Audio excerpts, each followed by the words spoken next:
welcome to another stream of Dwarf Fortress Laborarrows.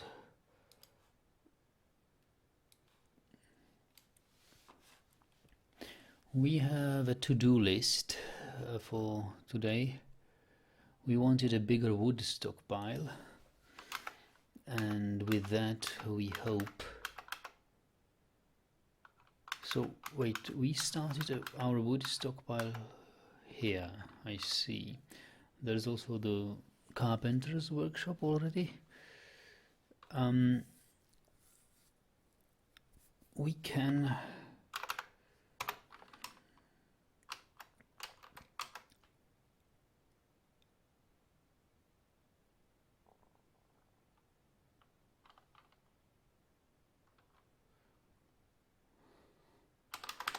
dig it downstairs here.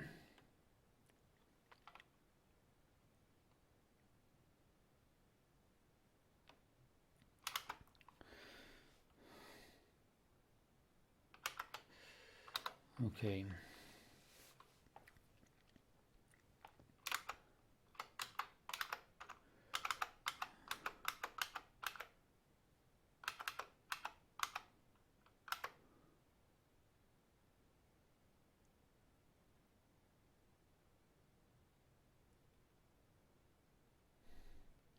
We will we will need wooden arrows, but we've only got one carpenter, and there is so much to do right now, so that I will postpone wooden arrows. We need to think about where to make rooms for the dwarves to sleep in.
Got the dormitory.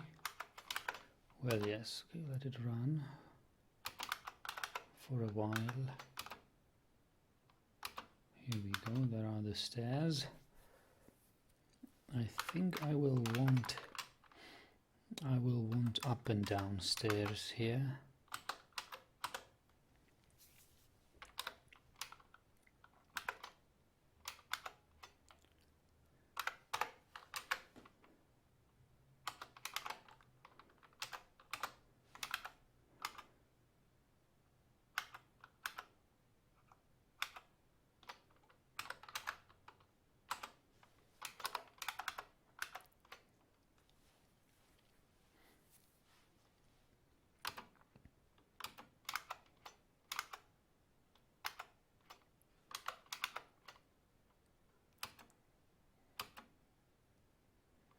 Tourmaline.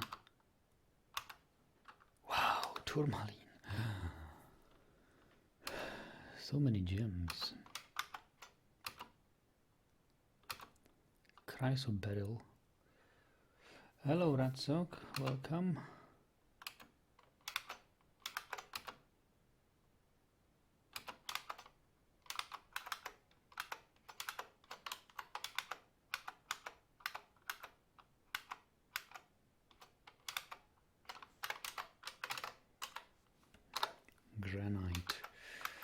like granite.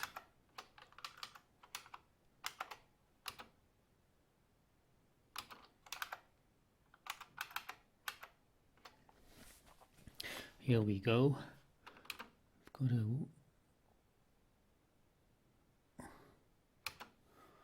new carpenter's workshop is already being built. So he has made the nest boxes as far as I know. So build a nest box right here.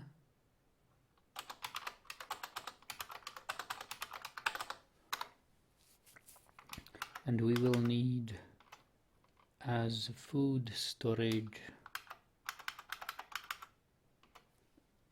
to allow eggs in there.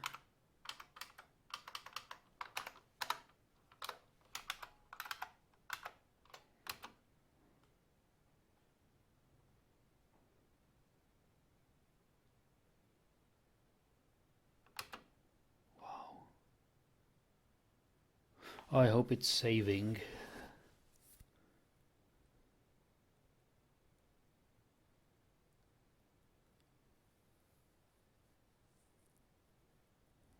This doesn't look good though. Yeah, it saved only. Late stream tonight, yes, really late stream, because yesterday night I couldn't sleep really, and I had to sleep today after work, and it really took about 4 or 5 hours, and then I woke up and decided, well, I certainly won't sleep until midnight, so I started streaming nevertheless. I hope people will find this. It's an unusual time, I know.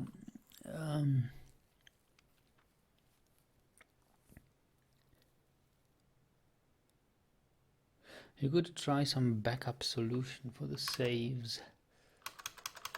Ooh, backup solution for the saves, eh?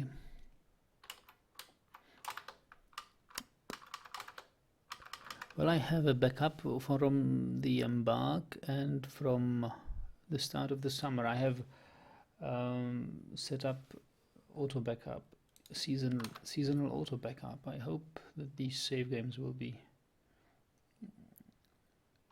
backed up. Botondar says it's a good night stream. Yeah. All right, enjoy it then. Yeah, so there is lots of things the carpenter could do, as for example building beds and furniture for the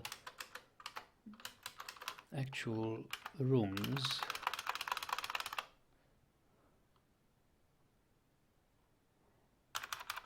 Like each room will have a bed, table, chair, chest, cabinet.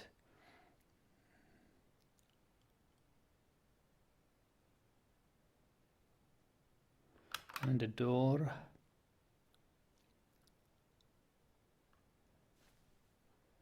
And a hatch cover.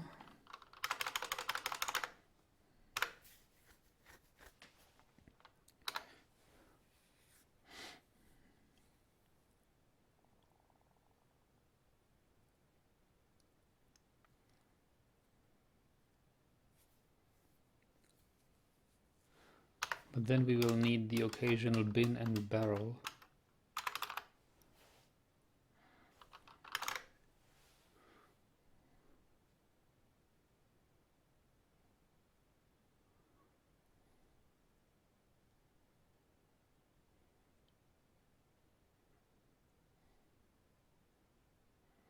And the occasional additional door.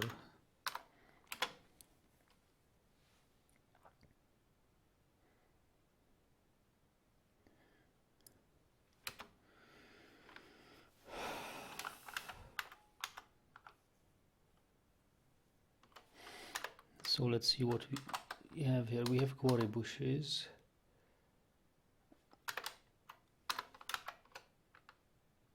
We need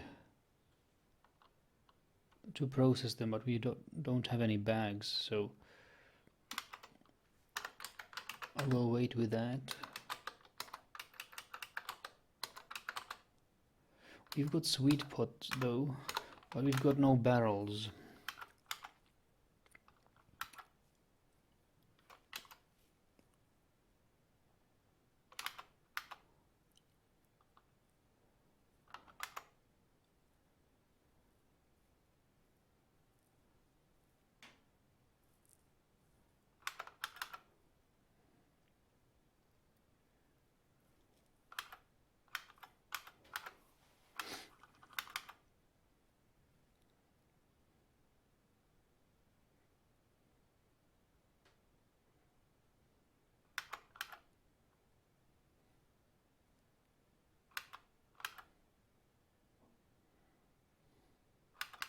Looks like we could use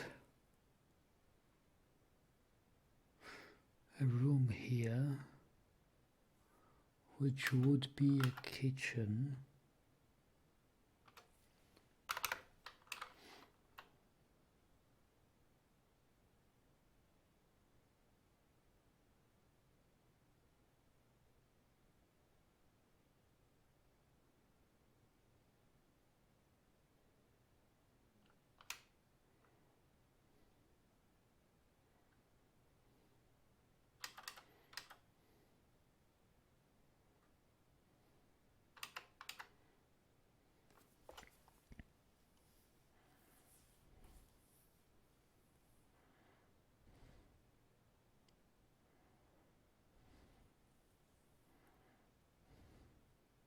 I'm now thinking where to place the kitchen, whether to place it close to the depot because we will import a lot of raw food, or whether to place it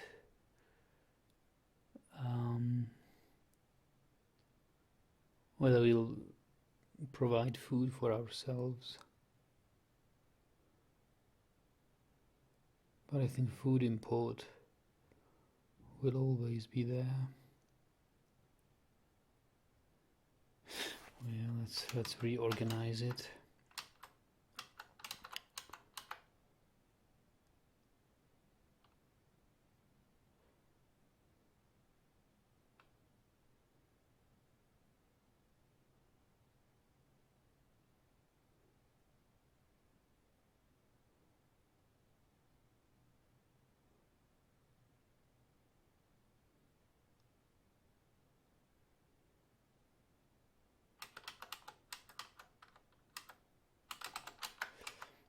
Let's have a kitchen here.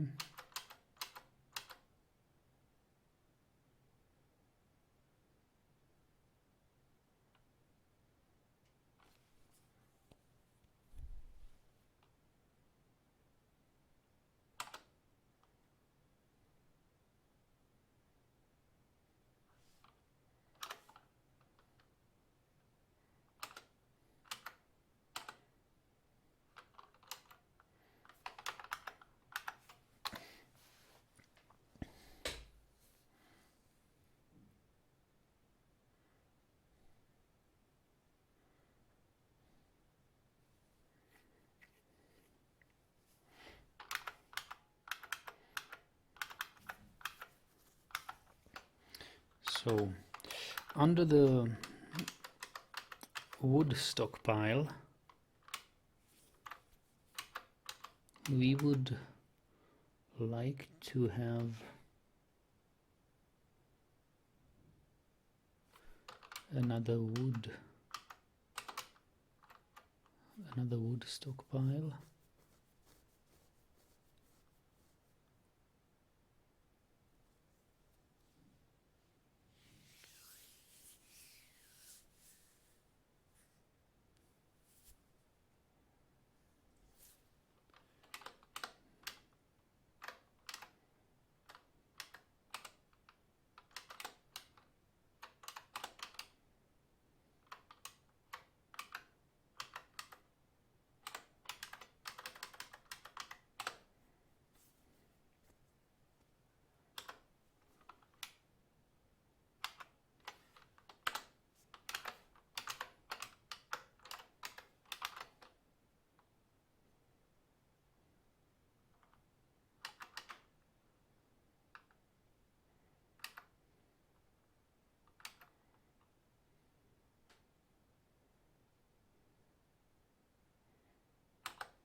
Masterpiece, Ashen, what? Bed, wow, first masterpiece. That is quick. Red Sox says, when you dig deeper, remember to add corridors or a trap maze for emergencies. Maybe a barracks with easily accessible weapons. Every X levels.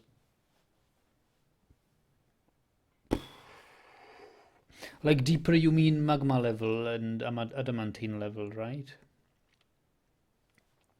Or cavern layer. Why?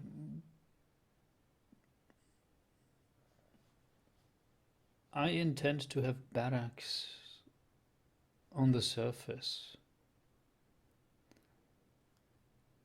Because I need them not to be cave adapted. I don't like what I practiced in Gladehames, that I had to have a military promenade twice a month.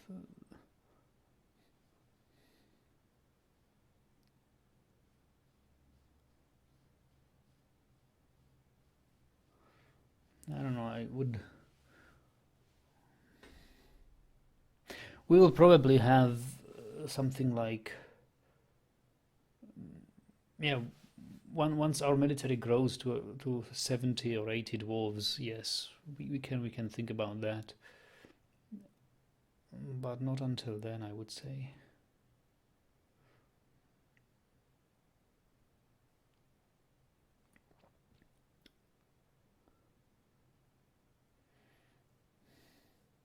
So, but this...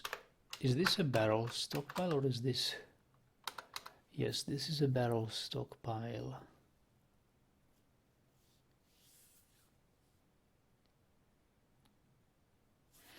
So it can be...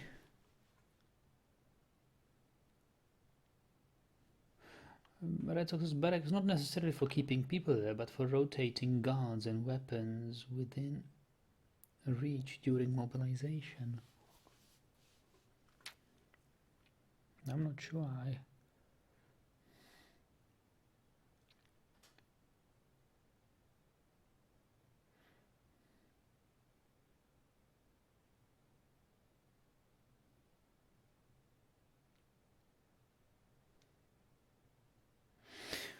You're thinking like building a training schedule for squads that, for example, each month, or like if I have 2 month training, 2 month break, so I would have 6 month, like six times per year at training, and each time this training would, for a squad, would take place in a different barracks. No, I don't think.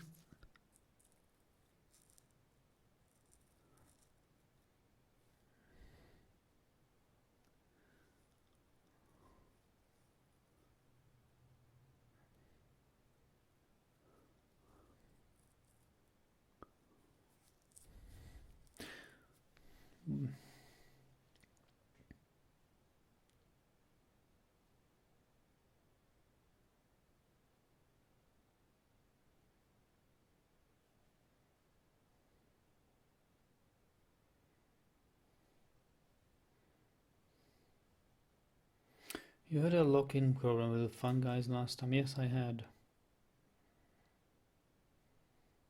But that all was because I did not seal myself off before I started digging adamantine. If I seal the adamantine off of the fortress...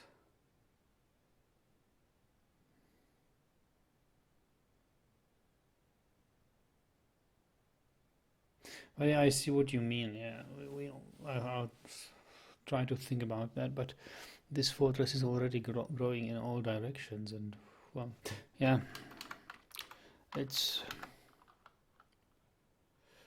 And I know what you're thinking. It's I say it is quite early to do it, but it's either too early or too late to do it, right? It's never the right time to do it.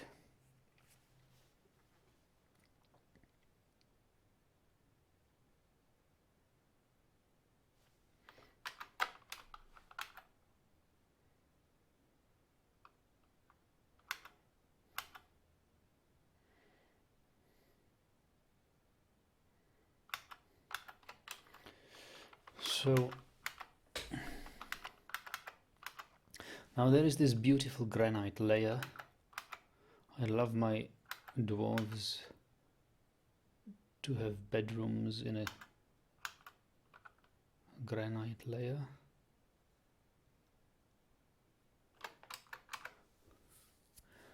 Which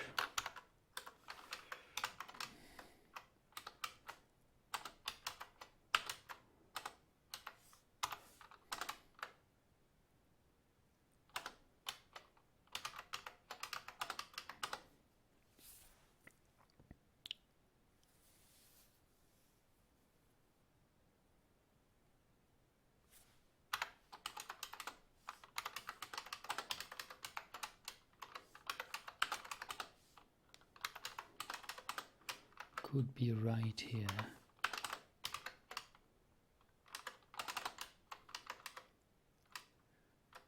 So this is the area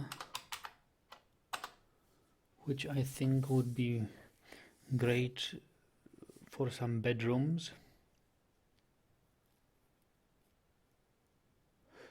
And how would we go about it? What if I have a corridor like this?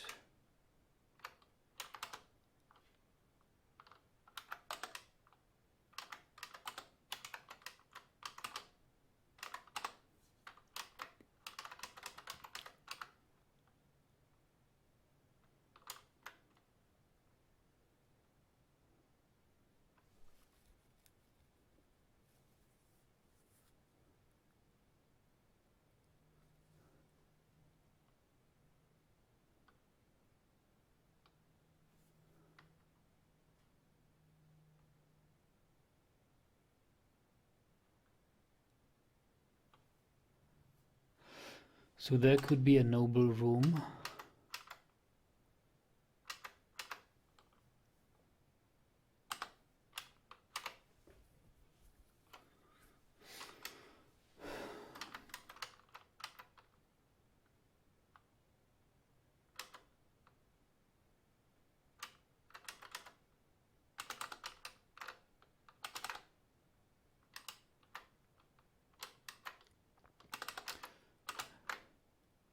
And here I could have my usual rooms.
Hello, Ezix.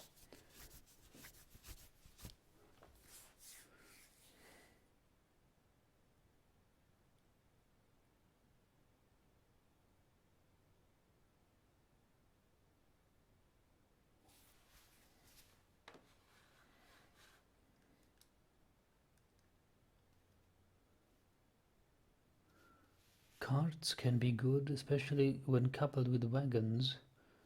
When you dig deeper, barracks easily. Carts.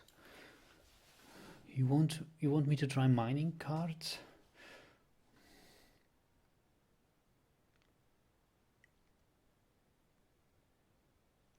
I don't know, man. I don't know.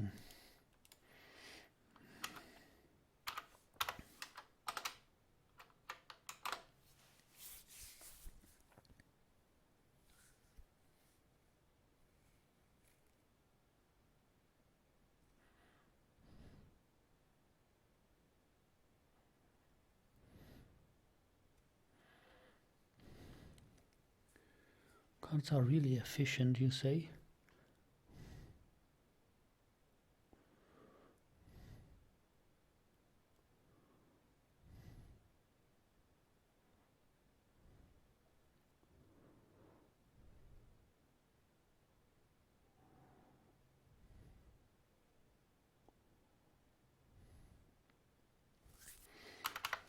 Well, we'll see.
I don't like this. I mean, I like irregular fortress, organically grown fortress maps, but I don't like this. What if we just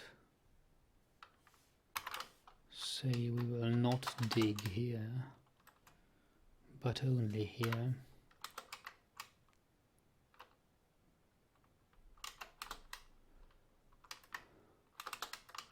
And say, like, I like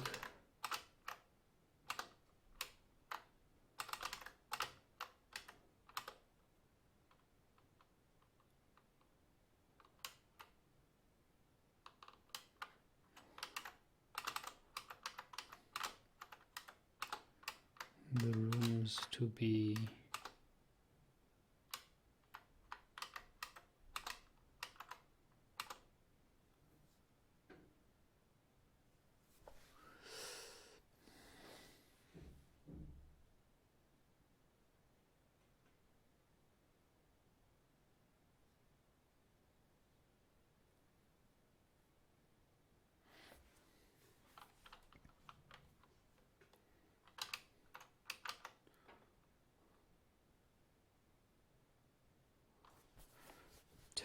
rooms here.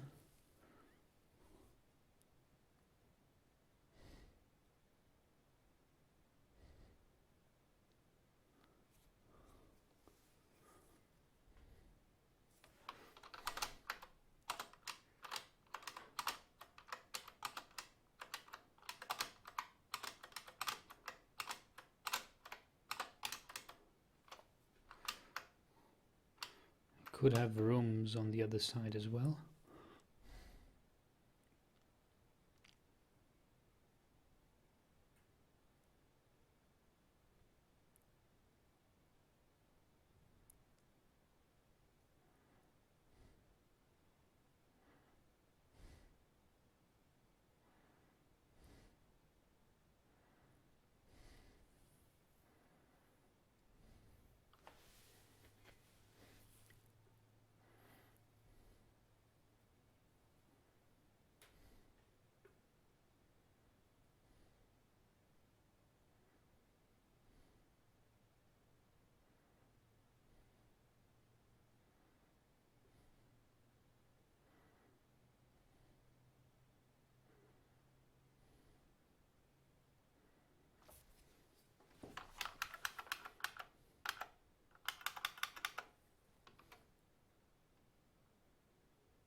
Can't find a good design here.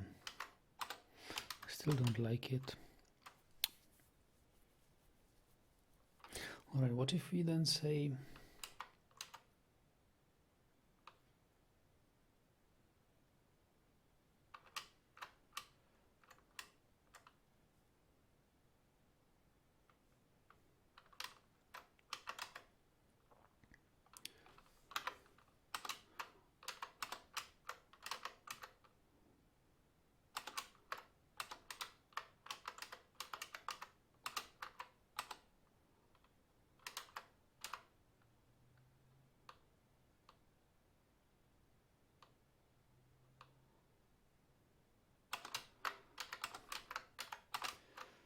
that we would have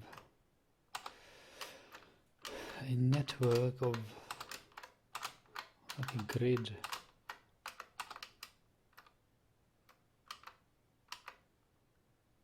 of 12 rooms on each level.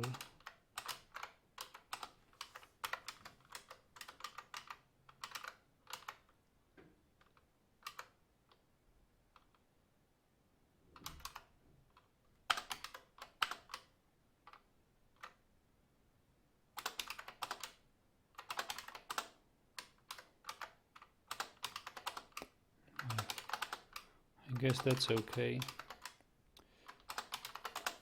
I could live with this.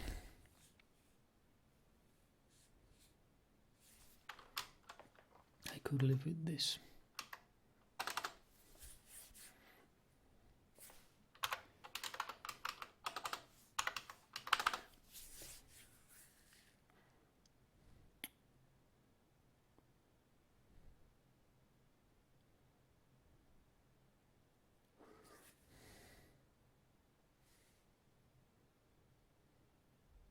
Cards are dangerous for pets and vermin?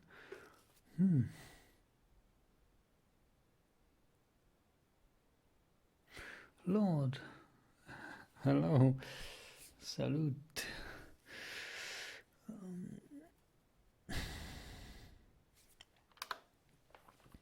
Okay, so here we would have our first 12 rooms.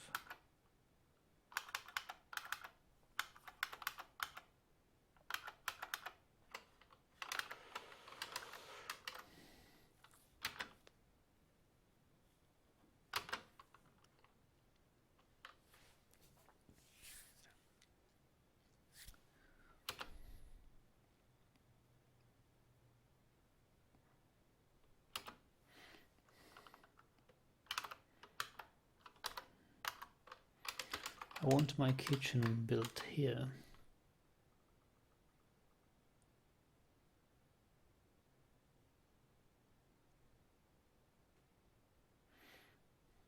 Or actually this should be a food stockpile only thing.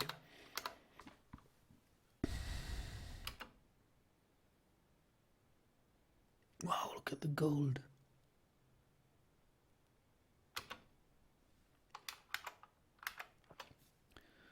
Gold cluster.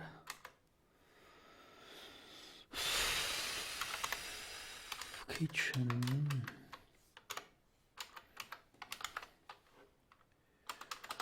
We would have stairs here.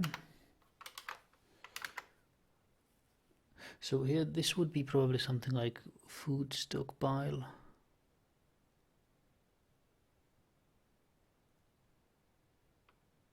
And barrel stockpile. Furniture.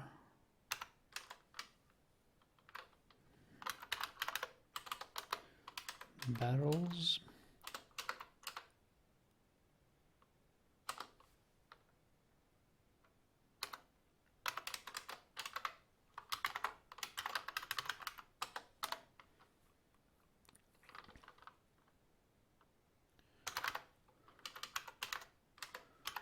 Food, meat, fish, eggs,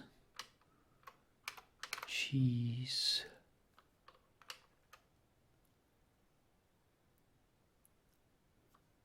milled plant,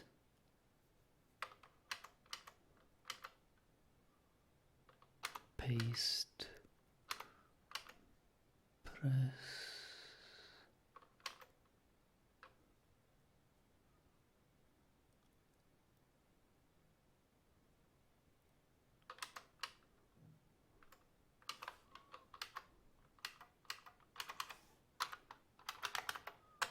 Milk.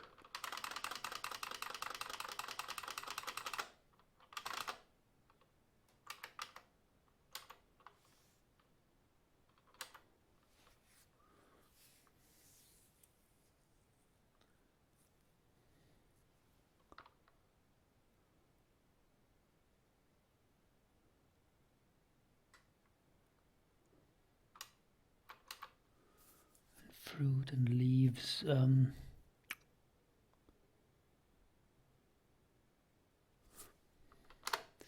Well, no, without fruit and leaves.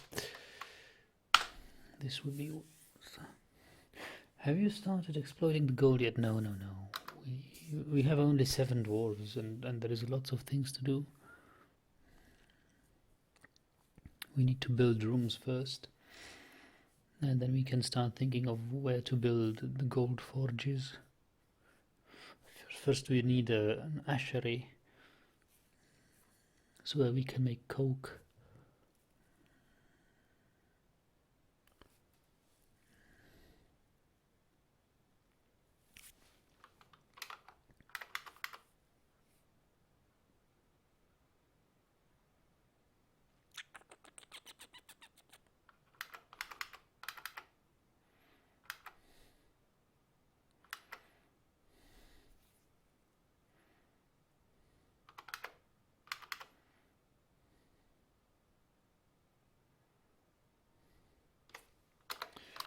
Don't we have a barrel stockpile? This must be barrel stockpile.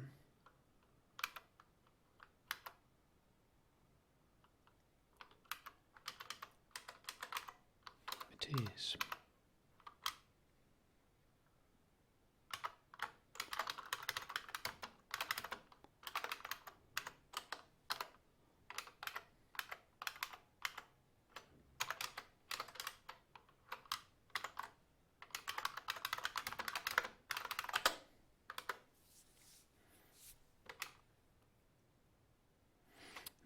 That's wrong.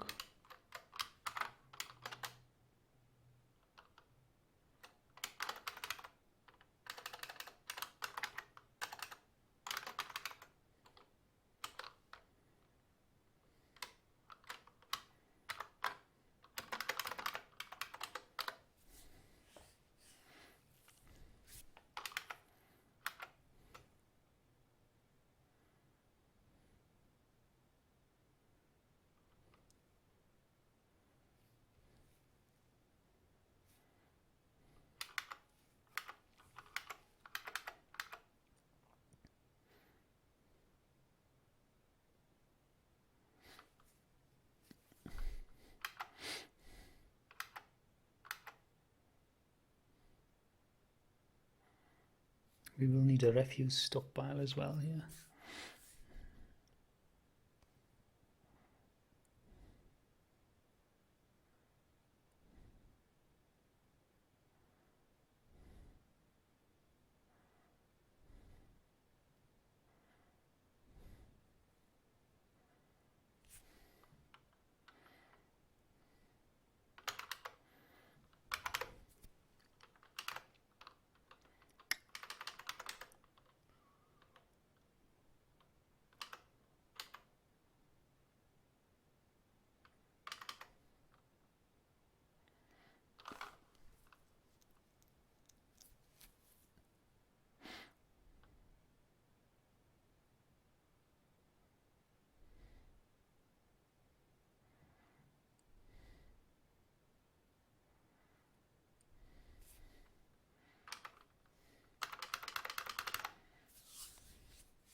Isaac says, I remember when we were talking about gem set. Yes, I found another one, a simple one that may have some appeal for you, Nagi. It's called Burned FX. Oh, let me take a look at it. But I don't intend to change my tile set, but I like to. Tile set. I'm gonna. It's 12 by 12. It's very. Yeah. It's for small displays. Yes. 12 by 12. And where is the 24? 24.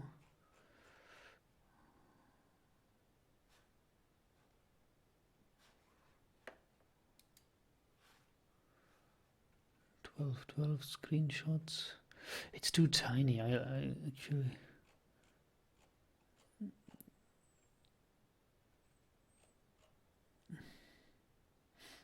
Yeah.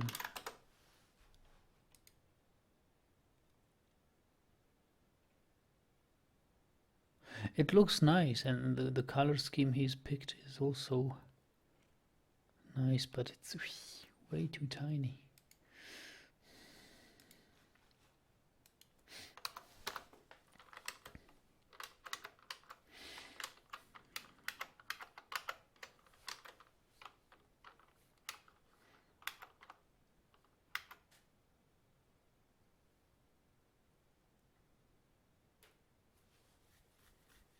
And Dürer tile set for Dwarf Fortress.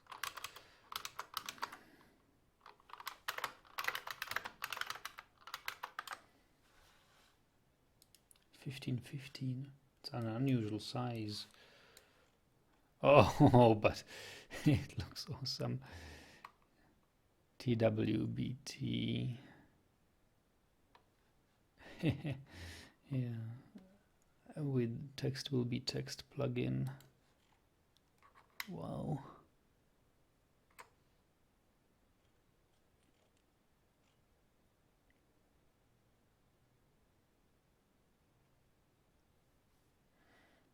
Well,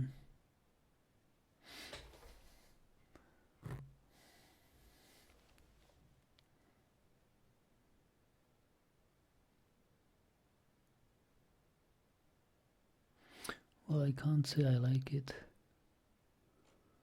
but it's a nice pet project. Well, okay.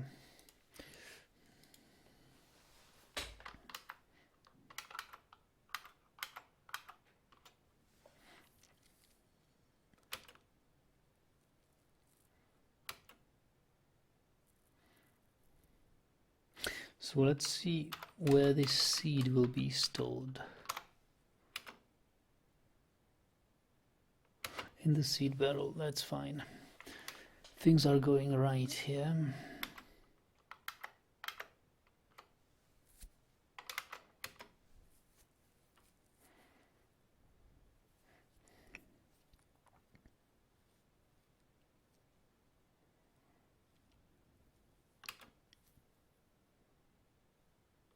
Nagano has the best not impressed face, do I? Well, can't help it.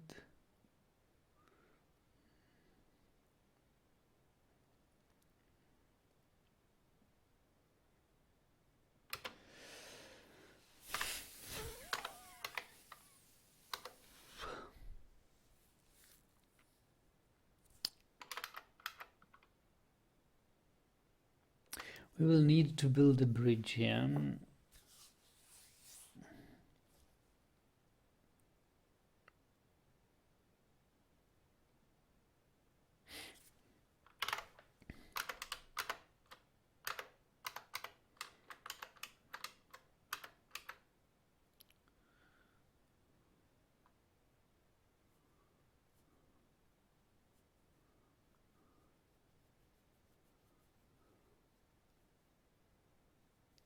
Five by 5.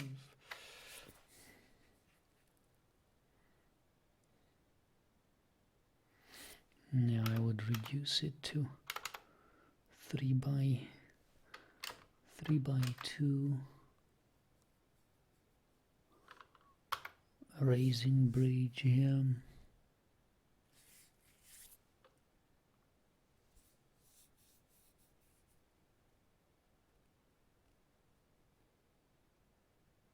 Or a retracting bridge even. Why not retracting bridge?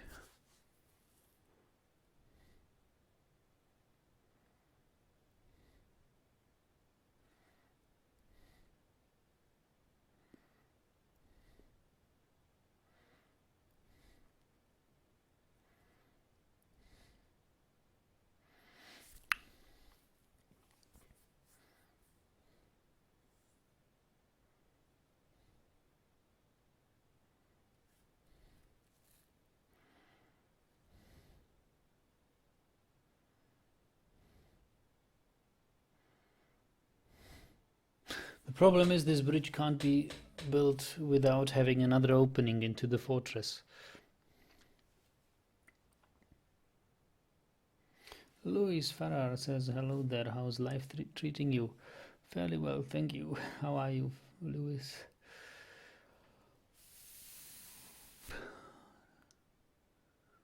Welcome. I'm now thinking where to build, where to dig another hole into my fortress. I guess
we could always...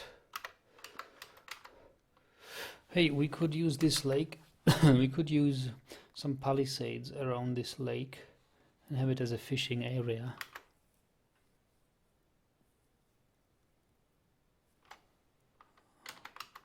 If we mine an underground tunnel here.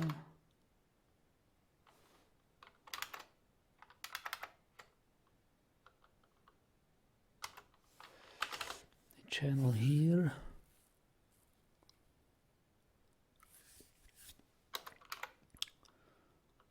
These trees will have to go.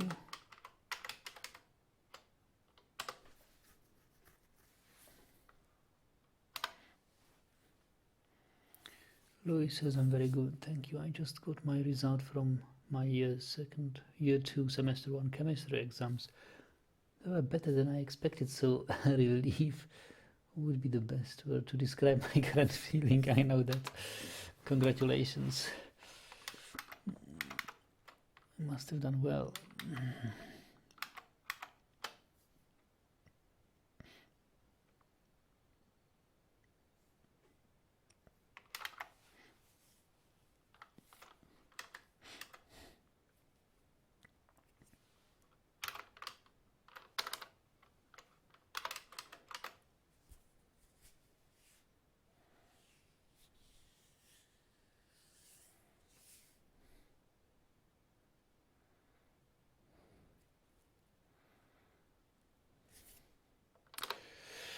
So let's make stockpiles of furniture.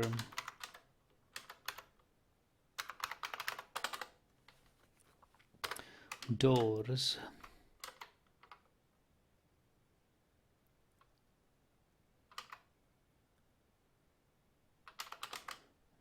Should be here.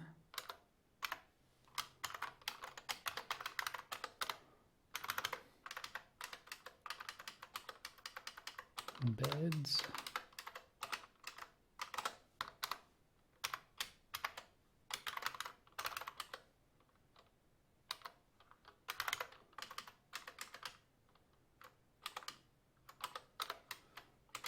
tables.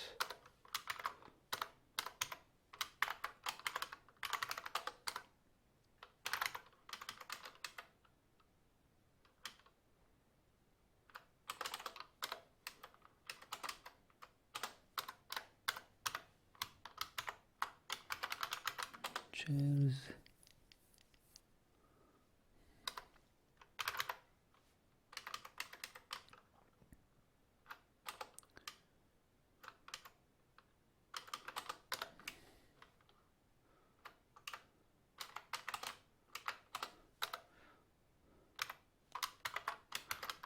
Cabinets.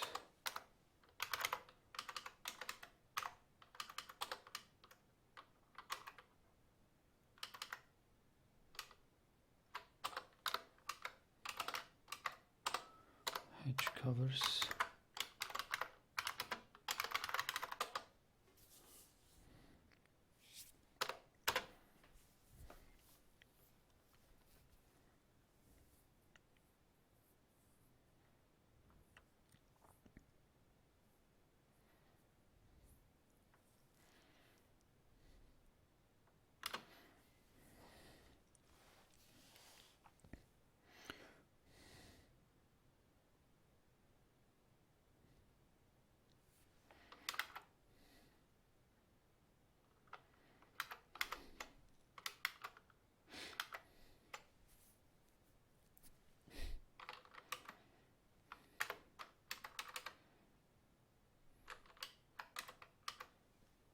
Rush flowers.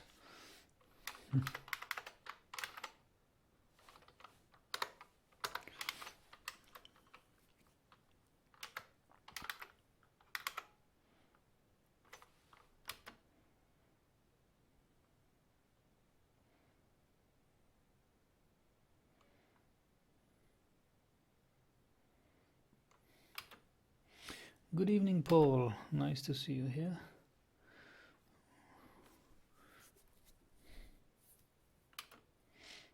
Looks like I missed the first parts of Laborarrows. Well, yeah, they are. Anything special to report? No. Things are going calmly. We have already entered the summer season, which reminds me I haven't designed the summer crops.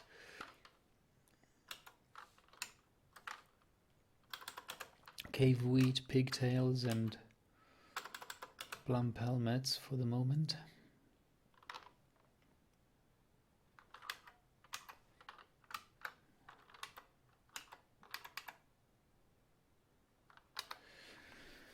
Should be what we should harvest.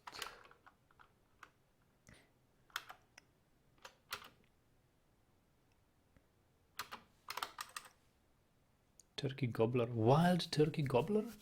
Wow. Where? That's cool. We could go kill it.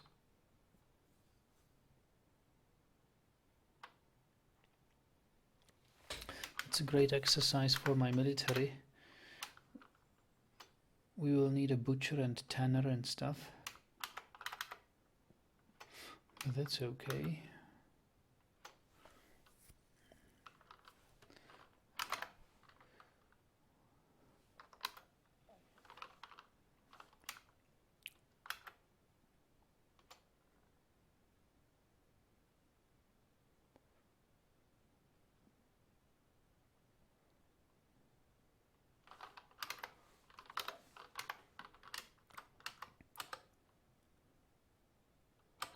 Butcher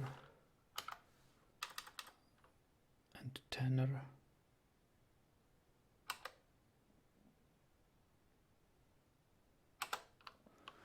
And I need to enable butchering and tanning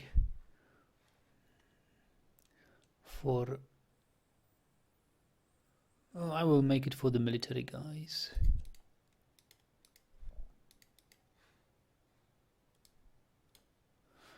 And I will have my squads kill turkey gobbler. Let's see how prepared they are.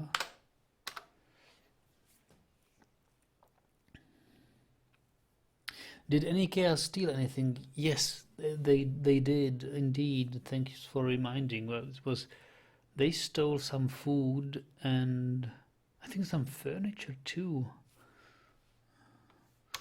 We check. Wheelbarrow. 2 wheelbarrows and 5 plump helmets were stolen by chaos. Bender says chaos are always the main burglars. Not one embark where I haven't had any so far, so I can recall. Huzzah for Nagi playing Dwarf Fortress again, by the way. Yeah, I'm glad you like it. Lord says these chaos are much more annoying than kobolds, kobolds who are supposed to be the ones stealing all our things.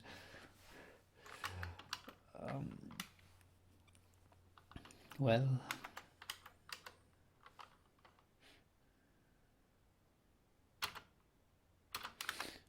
okay, so let's see it. Let's see my dwarves rush out here. Oh, they are holding some furniture. Let's follow the mace dwarf here.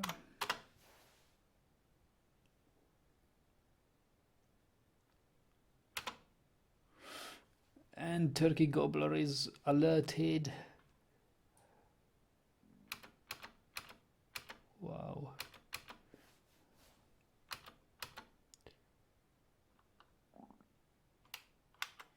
He almost got him, right? Oh, he's fast.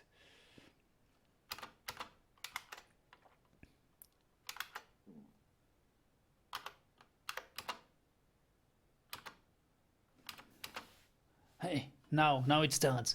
First fight in Laborarrows. Almost there. Come on, you've got him. Come on. Go, get him. Ha! Turkey Gobbler is Mace Dwarf attacks the Turkey Gobbler, jumps away, bashes in the right upper leg. Injured part is smashed into the body, an unrecognizable mass artery opened, falls over, bashes in the head, injured, crushed, artery opened. Excellent. Good job, Urist. Good job.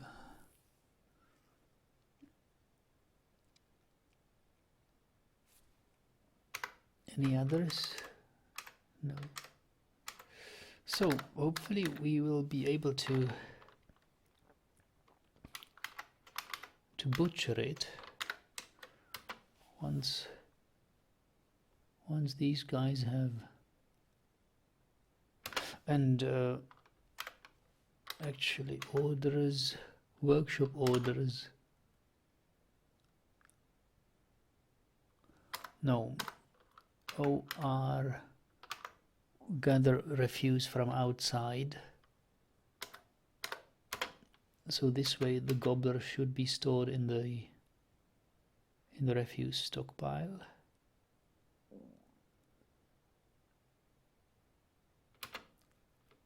And we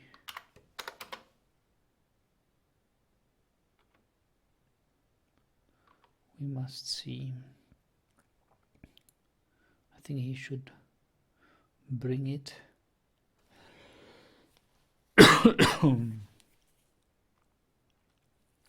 Indeed, here it is. Now we can perhaps butcher it.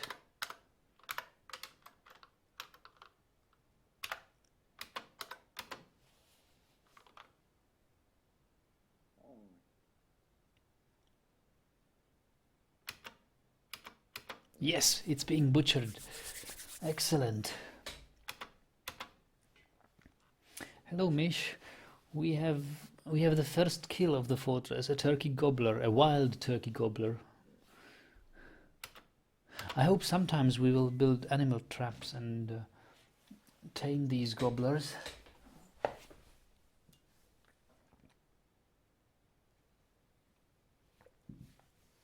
We just need to wait to get an animal trainer from the mountain homes. Hopefully somebody will come.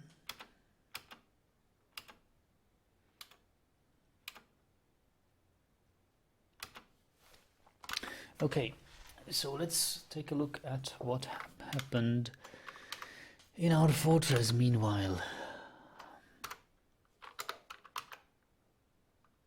Miners are sleeping and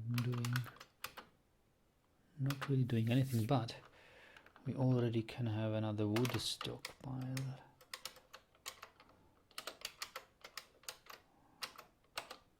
All over this place.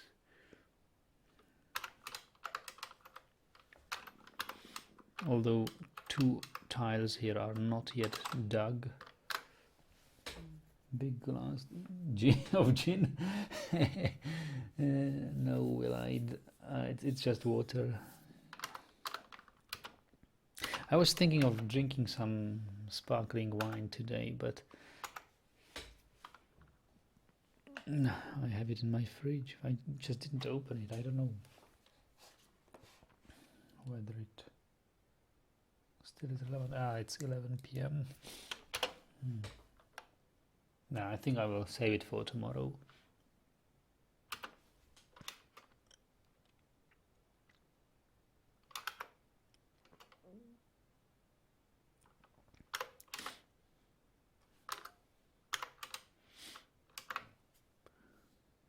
Fat meat. Okay, so we need a stockpile for fat. That's for sure.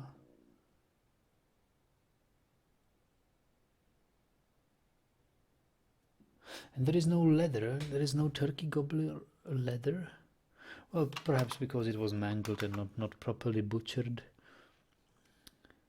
Fat. Yeah, where to store fat? Fat is a precious resource because it can be made for lye making and soap making. So I think fat, we should store fat separately from all the other things. Let me just modify the food stockpile here. Actually, what sort of stockpile is this? Oh, that one is drinks. This is drinks probably. Yes, dwarven rum. So the food stockpile, I don't want it here. Let's have fat stored here for the moment.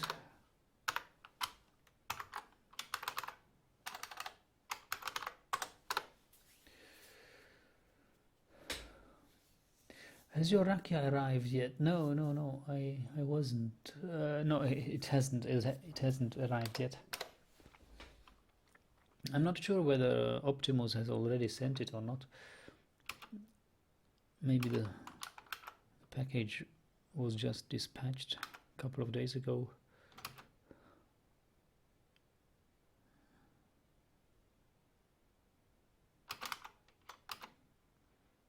So when the new wood stockpile is already being filled up.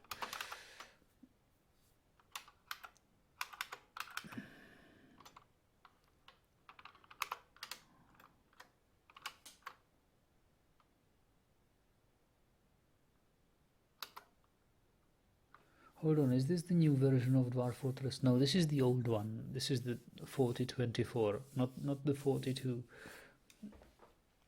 I don't consider the 42 stable enough yet.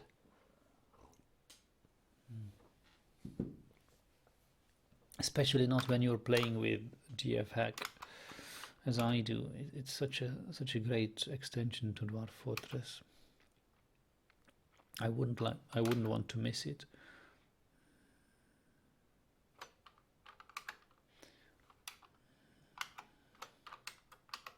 There are still so many new features coming into the 42 branch of Dwarf Fortress that I think it's the time is not ready yet. I'll give it like half a year.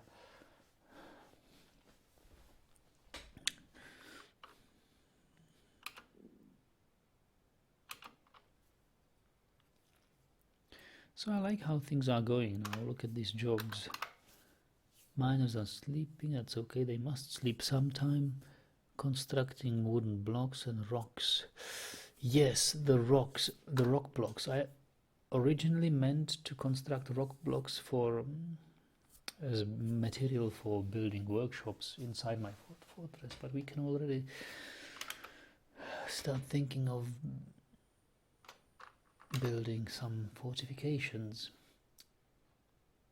Lord says there is a new need system in 42 that annoys me a lot, especially for military, since when a need is too lacking, they become unfocused and don't do all jobs like training. Wow.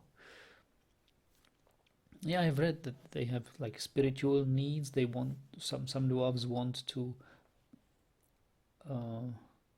pray to their gods. They have like artistic, creative needs like writing, dancing, singing. Yeah, they need some entertainment. But it's all natural, isn't it? It's so human. Like, what would be a military service without an off time? You need that.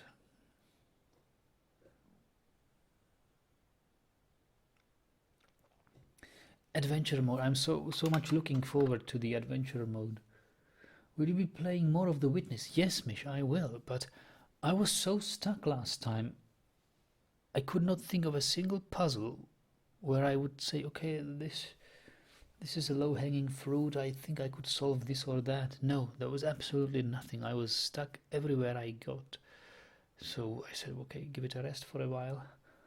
But yeah, it's a great game. I want to play through it eventually. But probably well, weekend's almost here, right? Tomorrow is Thursday, Friday. During the weekend, I might take another look at it this weekend, but looks like more it will be only next weekend where I will start playing it again.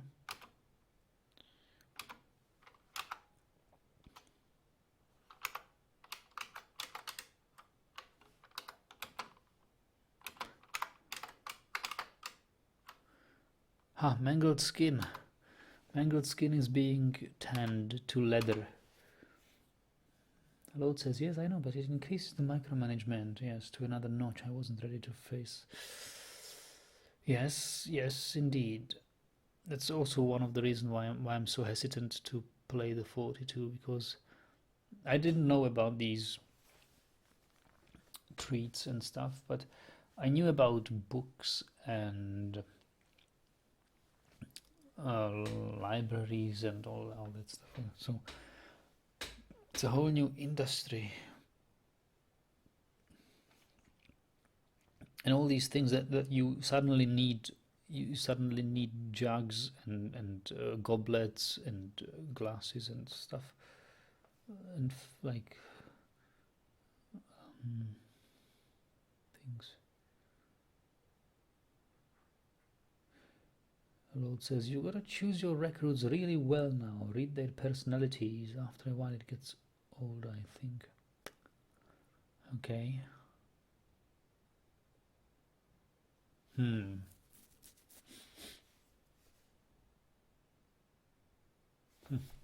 Interesting. Yeah, okay, Dwarf Fortress as a game is evolving. Oh, blueberry. Do we have blueberries? Oh, I wish we had some bags.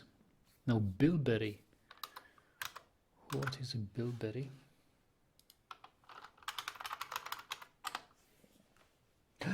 Oh, bilberry. It's like blueberry, isn't it?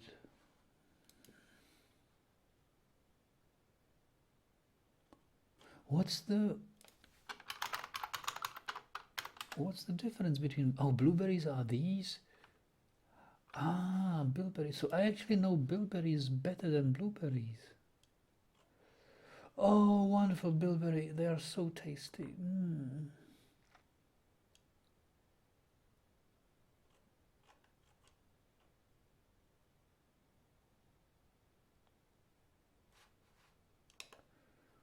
Wow, I'd love to collect some of these, but I don't think we have empty bags to collect them into.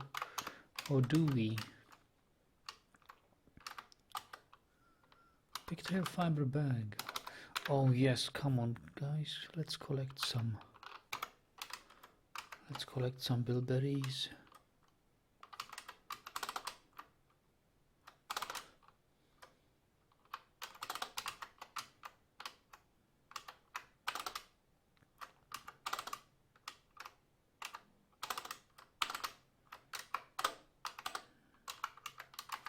And what is this? Raspberry. Oh, raspberry is also very tasty.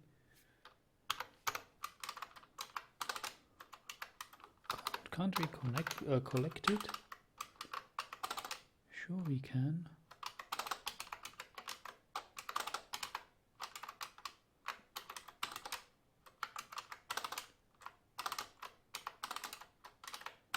Go on. Who's the plant gatherer?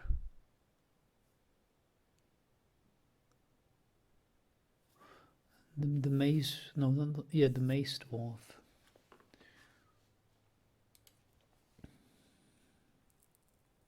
I think you can put them in barrels. Okay. Yeah, things changed also around having food and these small food things put into bags and then bags in barrels, whereas versus having put them directly in barrels without being in bags.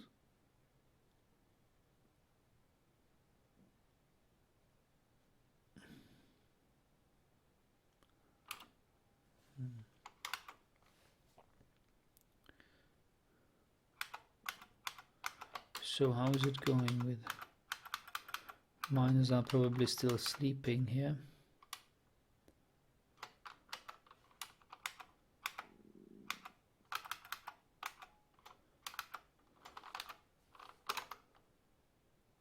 Yes, they are.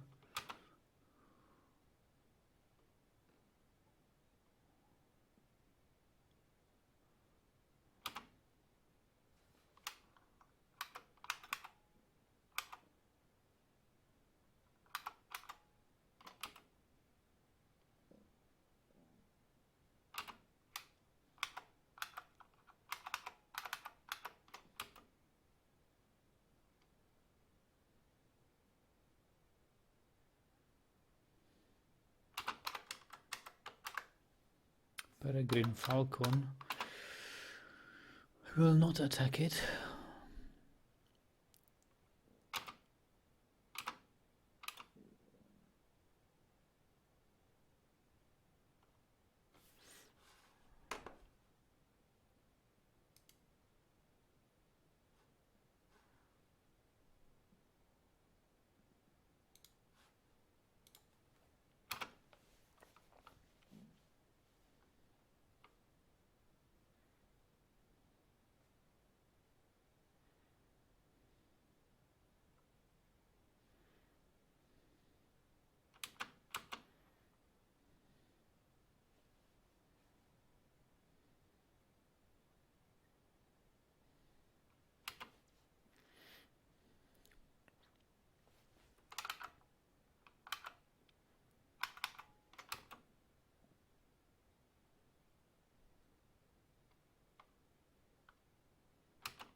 Yeah, they are storing all the wood here. It needs to be done. I can see that.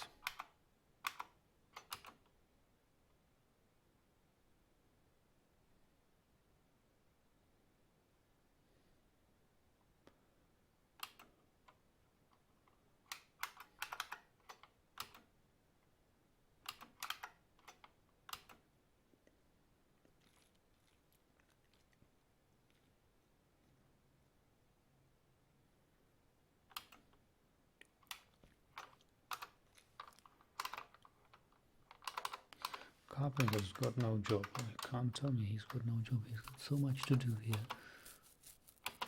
And yes, indeed, only this should give to this.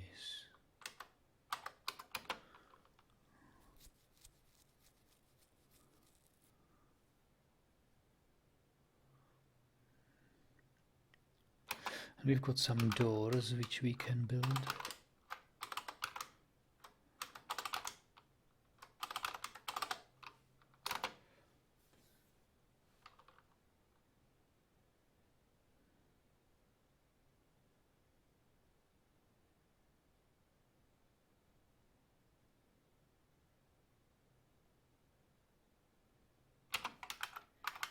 And this stockpile will give to this stockpile.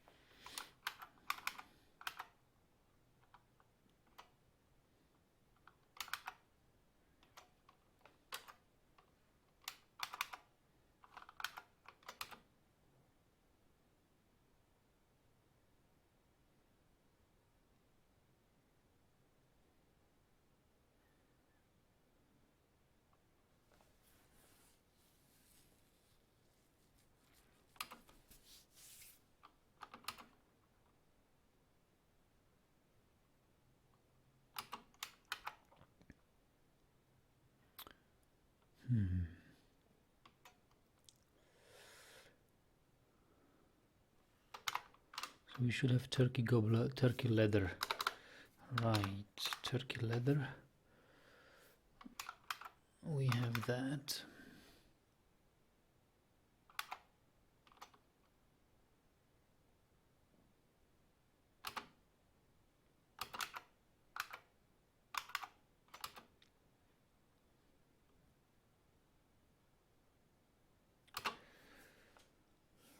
Mish says, I just noticed 5,000 subscribers. Congratulations. Okay, thank you.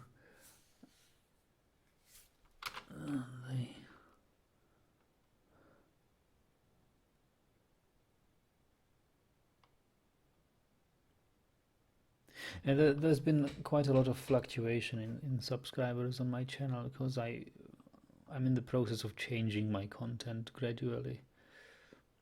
I used to play a lot of Migrants, lots of RPGs, and that's changed. And people no longer get this. Metalcrafter, wow, I'm impressed. Talented metalcrafter, just what we need for our gold crafts, guys. What a lucky immigrant here. Bender says, I also noticed some people might consider Nagi's streams boring, but I'll watch it over regular German TV anytime, just because such a good guy. Oh, thank you. Thank you. That's nice. I actually completely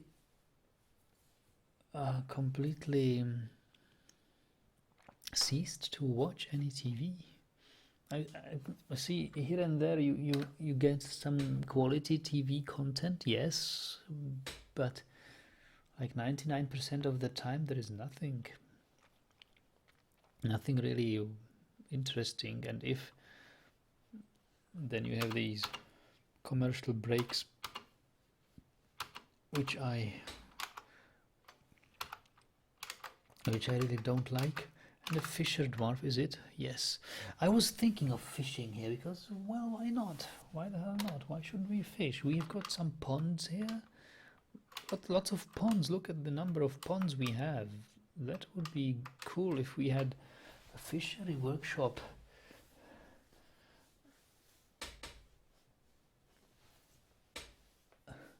Paul says,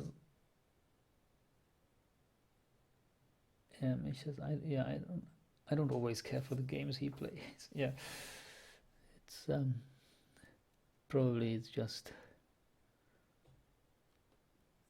It's good to know that at least a part of the subscribers is just watching this channel because of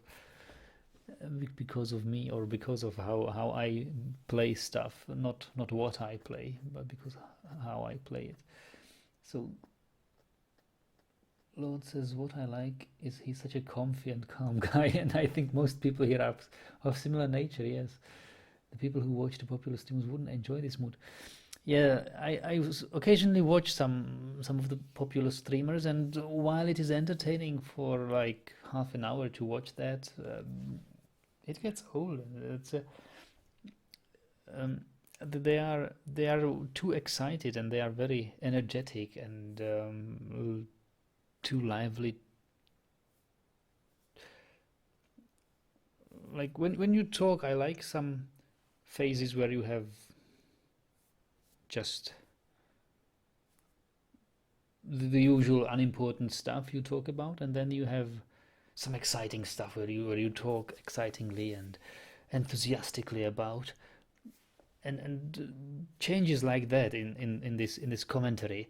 But all the streamers and viewers with the millions and hundreds thousands of subscribers, they all seem to have like completely through their whole stream they are talking excitingly and enthusiastically. While it is okay, you can't keep up your concentration for the whole duration of this excited talk they do. That's why I prefer streamers like Zemalf, or I think Mercenary Thorn streaming these space games is also a good guy. How he does it.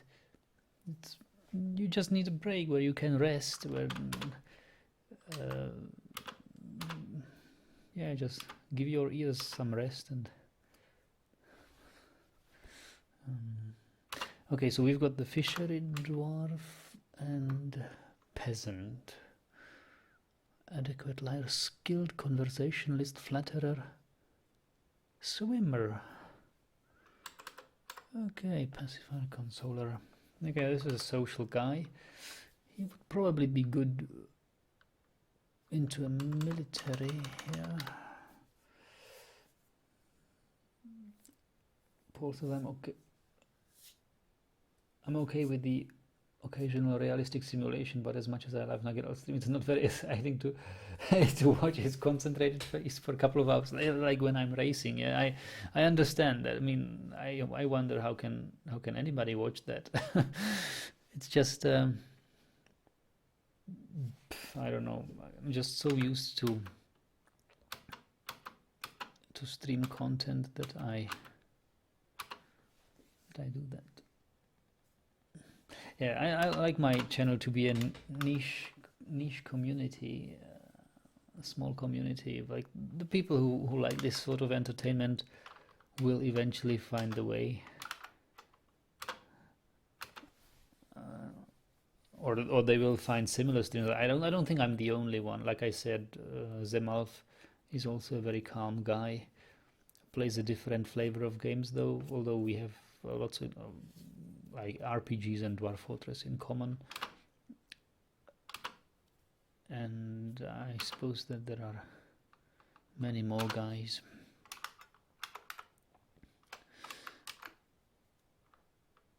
Like that. Well, fishery. So since we have a fisher now, we can try to actually build a fishery workshop. Build a fishery.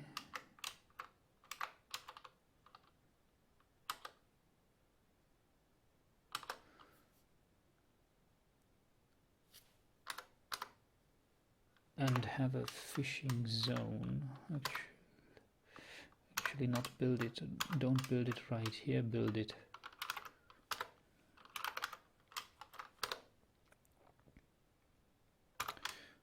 Build it here and have a fishing zone, at least for the beginning, before siege comes.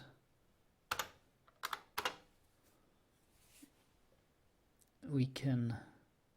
Oh, what is this? Oh, that's baby llama, or what is it, from the Migrants? Yes, baby llama. Wonderful. Why not? Why not?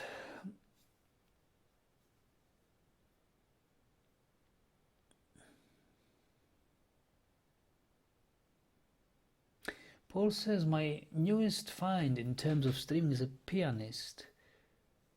You can suggest songs on YouTube for him and listen to, and he'll play the best of his ability. Wow, that's good. That's such a great idea. Wow, I like that. Can you share this find? Can you link his channel? I might take a look at it myself. I would like to watch it sometime. Bender is playing says the thing with too much attention, you get the crybabies saying, "Why don't you do something crazy?" I watch because Nagi plays the way he wants, and no other way it shall be. Okay. He's pretty amazing, says Paul about the pianist, and so far the chat isn't completely retarded. Okay.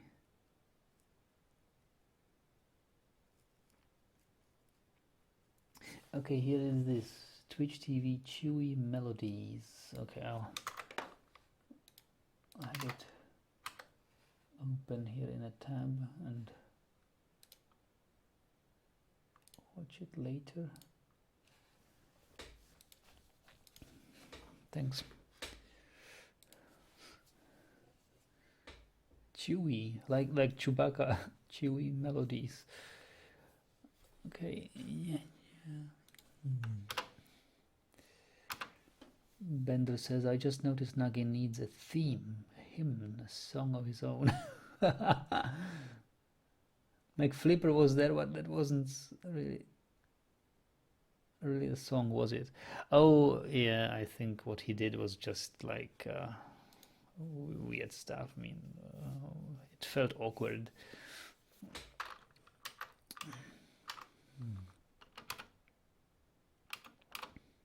Was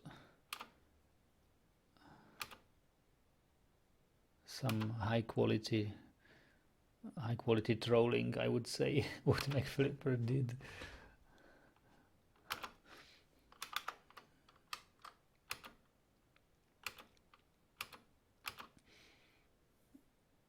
Oh, does Nagi watch Star Wars? Well, I watched it recently, like in the Christmas break and January. I watched the 3 original episodes for like 30th time, and the new ones, but I can't get to like the new ones. The episode 1, 2, and 3. They're so different. I don't know. And I haven't seen the 7th yet.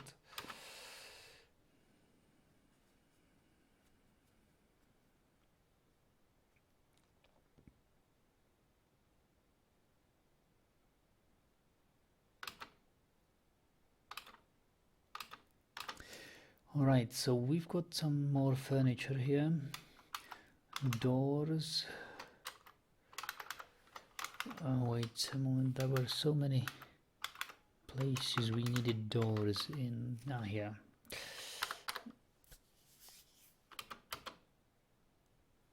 We will need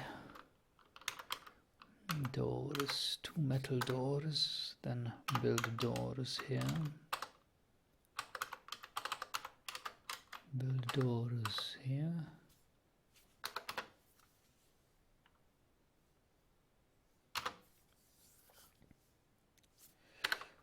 And is he building the fishery workshop yet?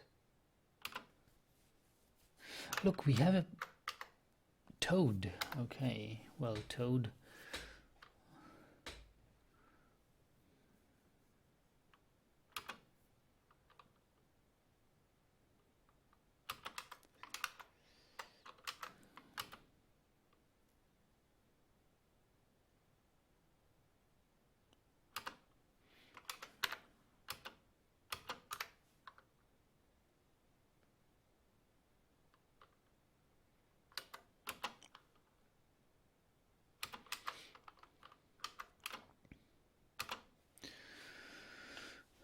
So let me read the dwarves here.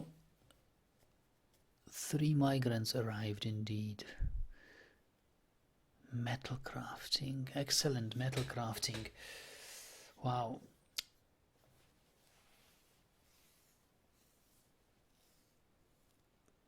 Oh, the peasant actually is a wound dresser. I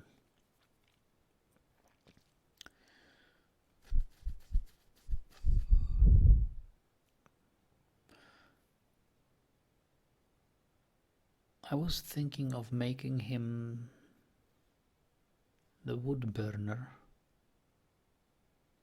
because we will need something to sell to the caravan, and why not sell gold crafts?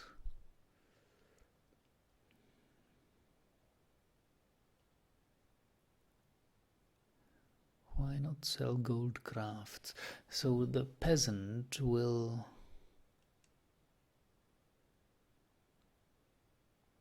wood burning is what I'm looking for. Enable wood burning for the peasant.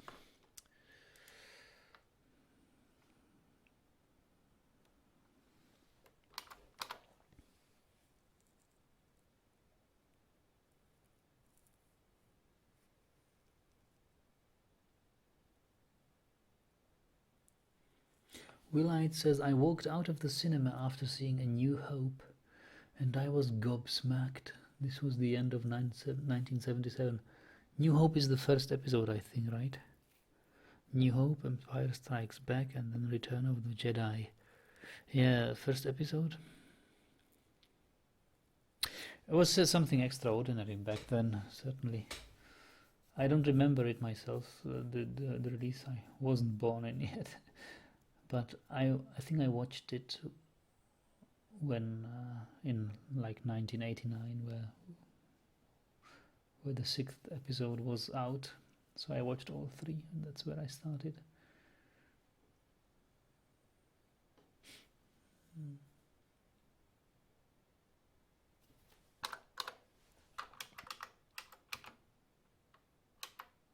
But I must say that having it watched this year, I don't see it that as such a spectacular movie anymore. Like, yes, it was spectacular in the way of special effects and all this science fiction universe which felt so real. Like the philosophy of this used, what was it, what George Lucas called it, used universe, or used, like all the sci-fi ships, spaceships should look like worn and like really being used, not something shiny new metal something, but like really things from everyday use. And yeah, that's what make it feel so real there. I wish there would be more films coming for Frank Herbert's science fiction world of Dune. There is this David Lynch movie, Dune, which I very much like. It's I like it even more than Star Wars. And I've read some historical background on this. Actually, for the Star Wars movies, David Lynch was to be the first director. I mean, he was the first choice of a director, but he turned it down because he didn't really feel too enthusiastic about the stuff he would be making the movie about, and there was Dune, which he wanted to make anyway, so he actually turned down the offer to direct Star Wars to make his Dune, and it was somehow overshadowed by the glory of Star Wars, but I admire it more.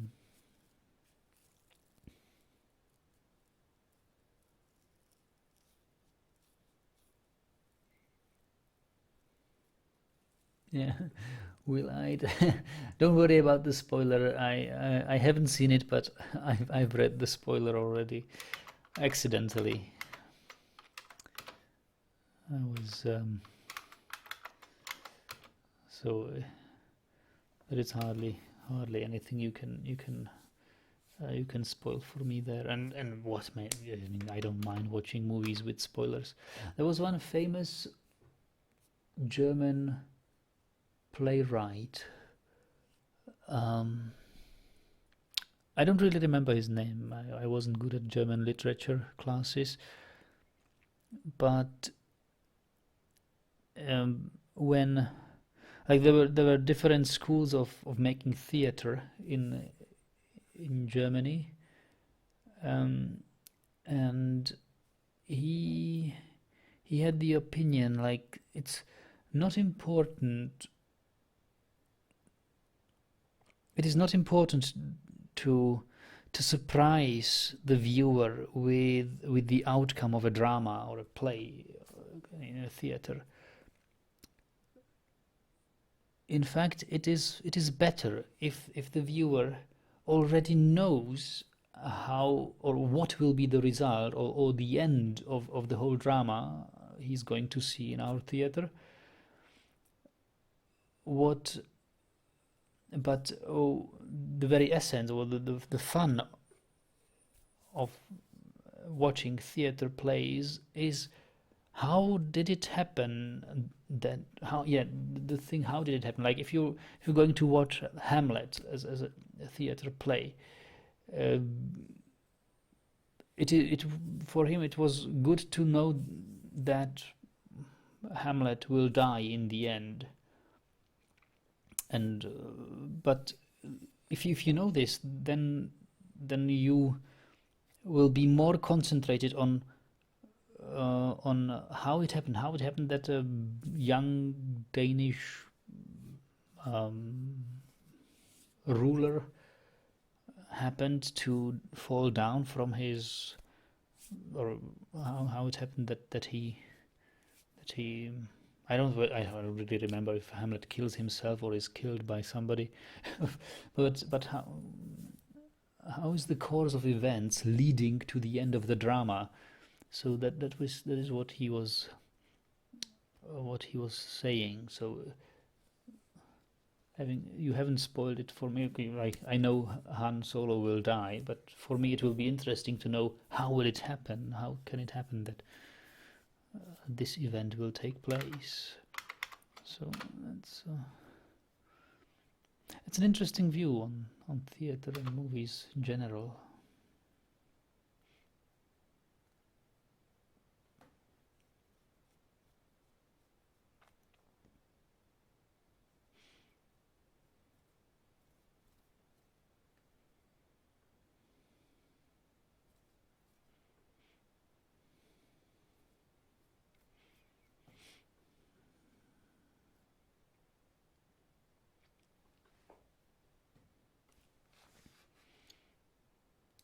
Oh wait, no moving up the chat. I'm reading it. Don't worry.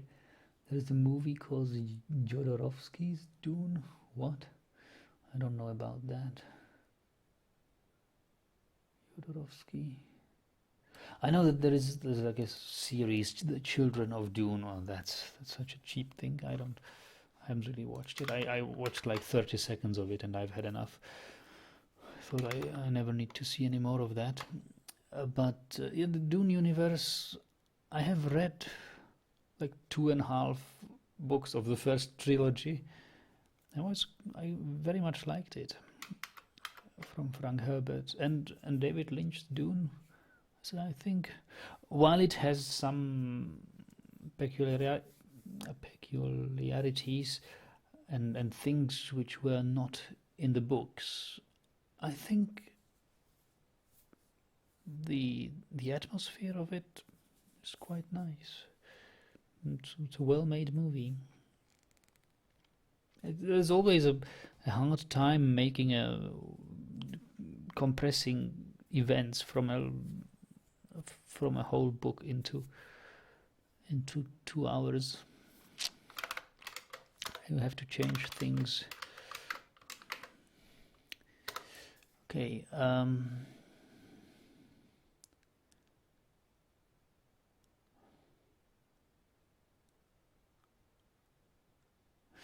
So let me check here. Barrels for food and some food stockpiles. Let's see what sort of food stockpiles we have. Nothing. Turkey intestines, goose eggs, and cave lobster. Fishery workshop is not built yet.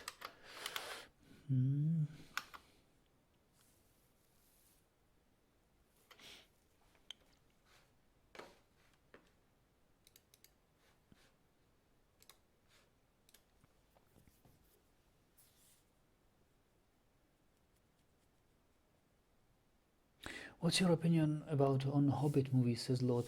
Oh, they are beautiful. I like them like 5 times more than Lord of the Rings. Really, they are very well made. It looks like I think they were still directed by Peter Jackson, right? The Hobbit, just like the Lord of the Rings, but it seems to me like Peter Jackson has grown up from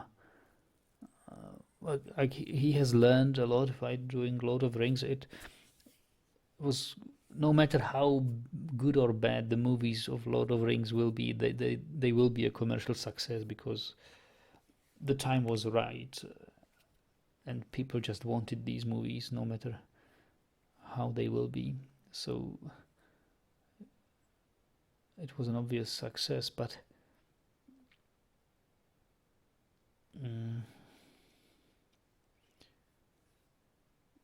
I think a lot of the Rings has too many action scenes, which get boring with the time. Like, especially if you watch the director's cut and enhanced versions of it, it's too much action battles.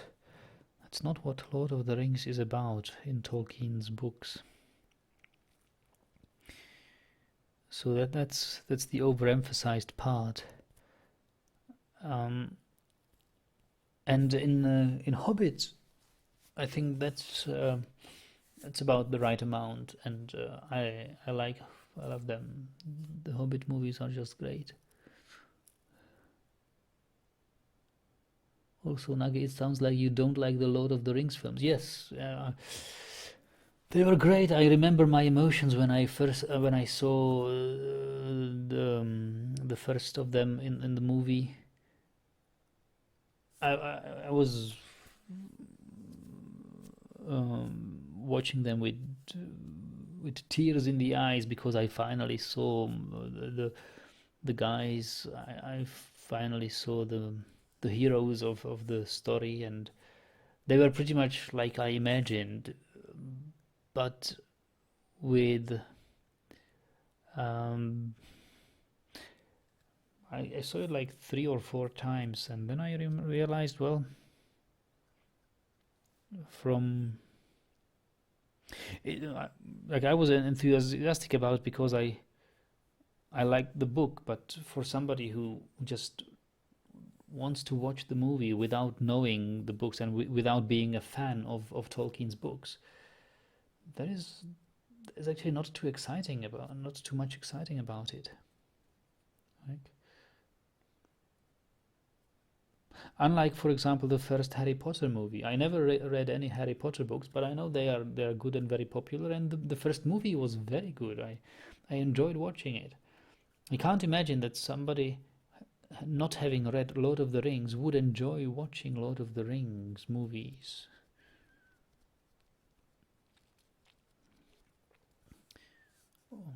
So that's where you should measure the quality of a movie. Or I think there's this very famous novel, The Name of the Rose, by, I think it's Umberto Eco. I never read any of his books, but I know it's very interesting book, and I roughly know the content. And then I watched The Name of the Rose. There's a movie adaptation of it with Sean Connery, and that was also quite good. I felt all right. I no longer need to read the book because I saw that movie. Good movie too. like that. All right, so let's take a look a bit more on our fortress here. We are drifting off here.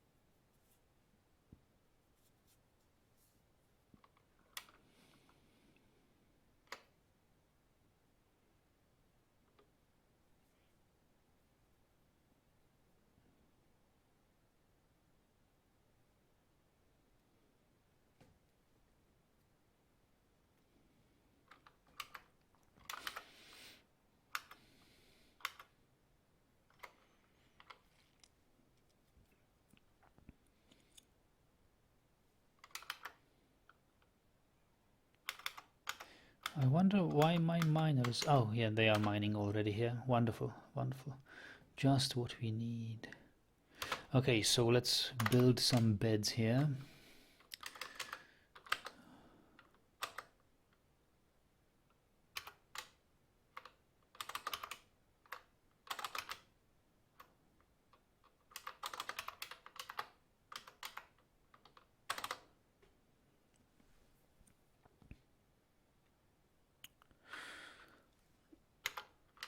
We'll need tables, chairs,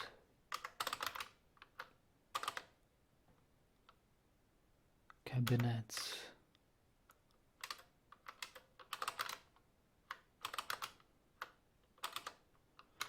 chests.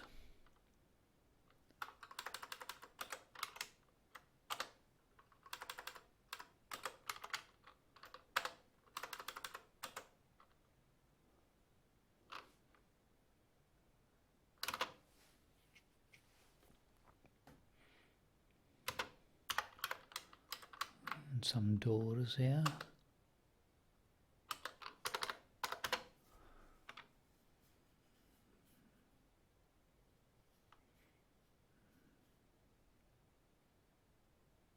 Native gold, wow.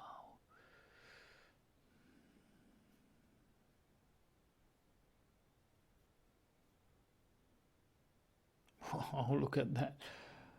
Room in gold. Almost.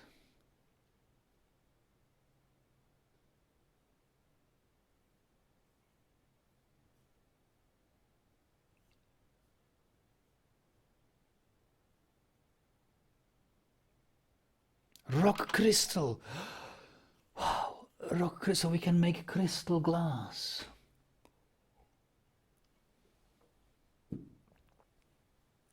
Excellent.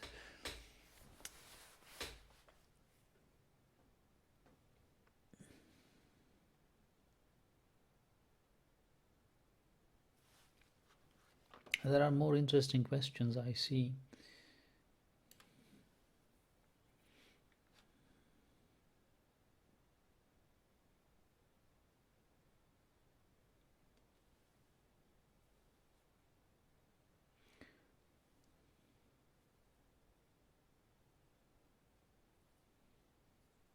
Have you seen the same Hobbit movies, is Paul asking?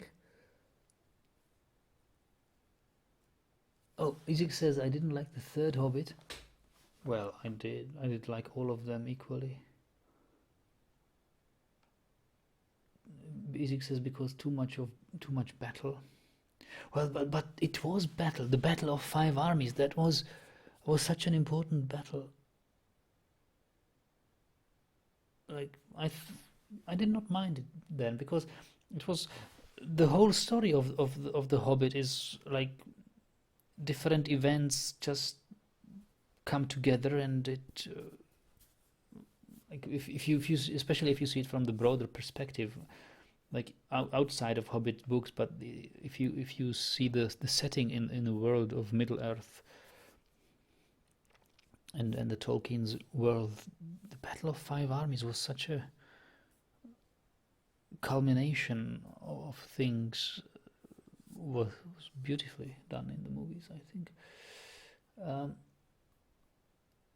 Have you seen the same Hobbit movies? Paul says the Hobbit deviated from the books in so many unnecessary ways. At least Lord of the Rings action scenes were warranted, with some exceptions, of course.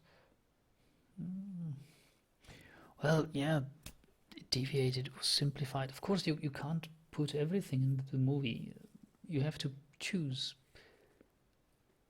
and make things which make sense for the movie. I have read the book many years ago, so I'm not that biased towards, okay, I want every single word spoken in the book be spoken in the movie. I want every single event to be represented in the movie somehow. No, I no longer want that. But I think the most important things in the movie, the movie just shows the most important things from the books. Like things you remember even after years are all in the movie, and I think that makes it good. And it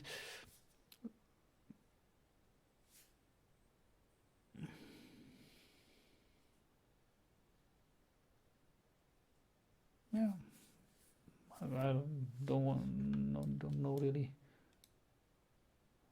how to talk about it any further.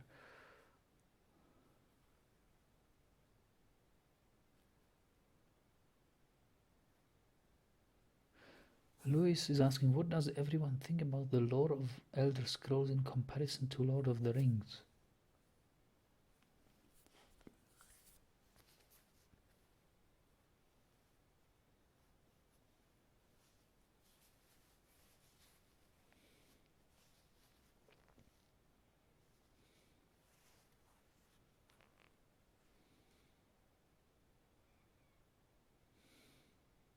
Yeah, you guys are chatting, so okay, I will not.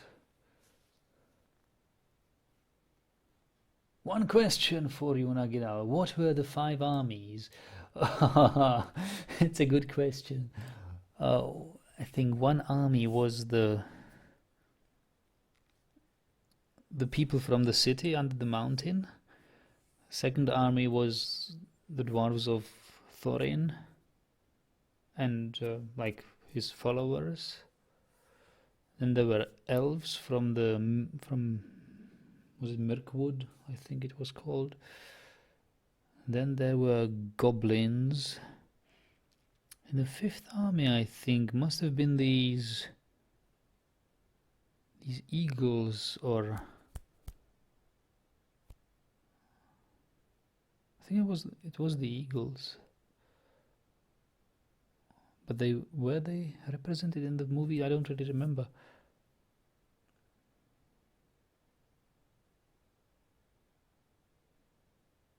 I'm not quite sure about the eagles, but it was the 5th party. I don't know really. Or it was wait, the 5th army actually. If it was not eagles, then then it was some other dwarf folk.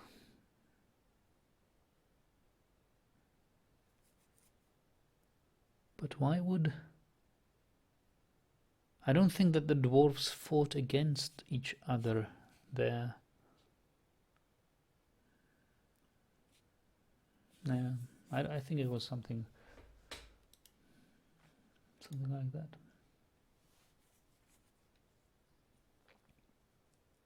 And yes, Hobbit is a children's book. Yeah, I agree. But you can see it as the part of the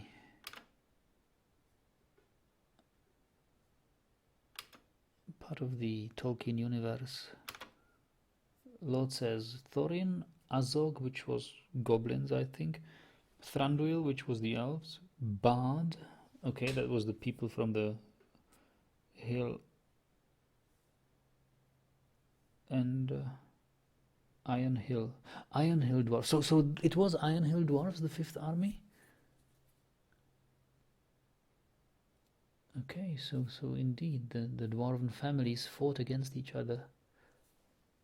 Okay, well, I sort of got it right then. except for the eagles. I don't know where it came from. Let's just say the 5 armies were supposed to be men, dwarves, elves, goblins, and wargs. Wargs? Like the...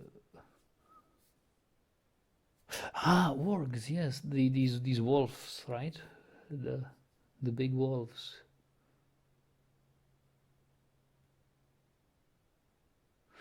The thing that... no, Paul, let me... you say the fact that the armies can't be named after watching the movie speaks for itself, I think. Okay, you've made your point. But I think I can explain it, or not quite counter it, but I can tell that I wasn't quite sure about the 5 armies from the book either. I've read the book like 2 times at least, maybe 3 times, and I remember when I was thinking of the universe of Lord of the Rings and Battle of 5 Armies. Well, wait, I remember the battle in Hobbit, but what were the 5 armies? I wasn't quite sure as well. So the movie, as you can see, the movie gave me the same uncertainty as having read the book. So in that way, it sort of matches the book, at least for me, in my view.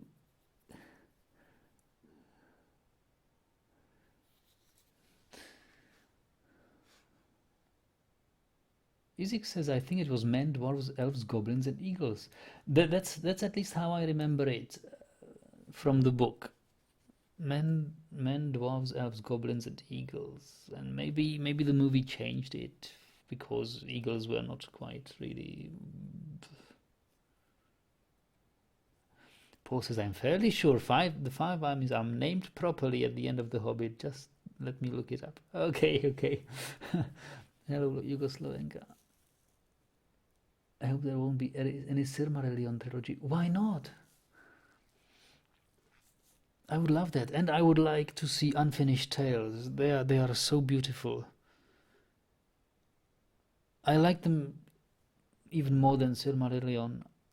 Unfinished Tales. I would love. They are high quality film material, like movie material, because they are so unfinished. So the filmmakers can stuff it out with things not mentioned in the books.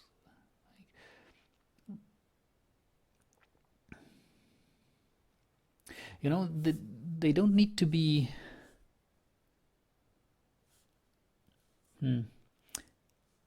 Like if you watch some movies from ancient Rome, like movies about Caesar or the classical Greek rulers, movies like 300. I mean, not the new one, 300. That's just a skirmish movie, but there was an earlier version of it,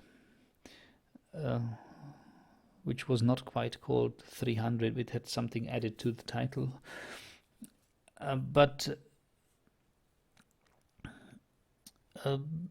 Or movies like Ben-Hur, they are epic movies, like epic in the literary sense. They portrait the hero, and yet they have they have the historical background from the life of the hero as we know it, but they have something more to it, something more general, which can be generalized, and where many people can relate to it. And I think the unfinished stories of Tolkien, there are many things people can relate to and can make good drama stuff.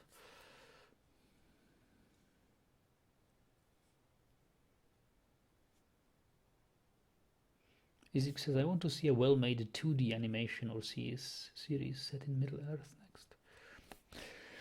Yeah. Whatever.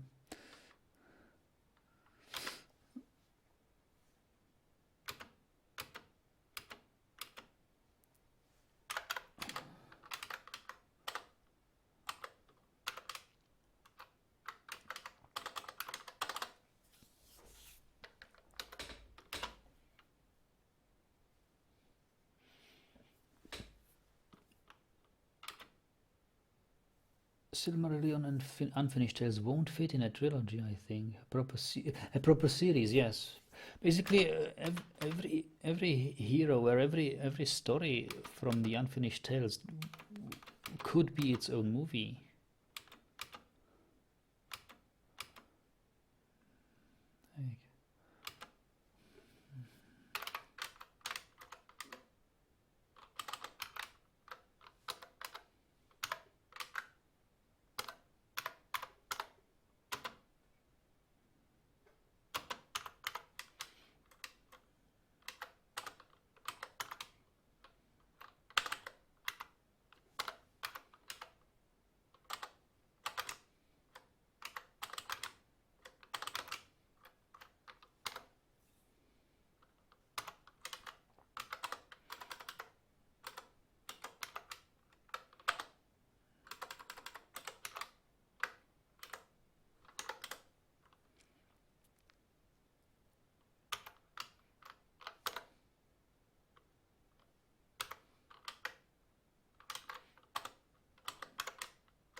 Oh, I did not want these doors to be built here.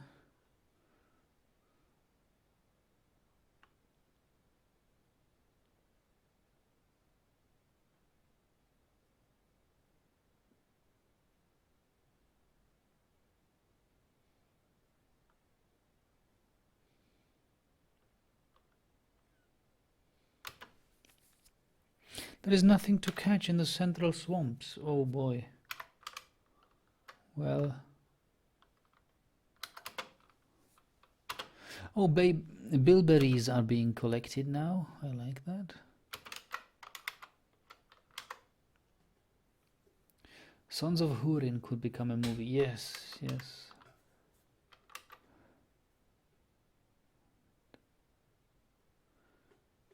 Was it also Turin was one of them, right? Turin, Turambar. And all the gods and creation of the world, the Valar and Maiar. I loved that. Feanor. This was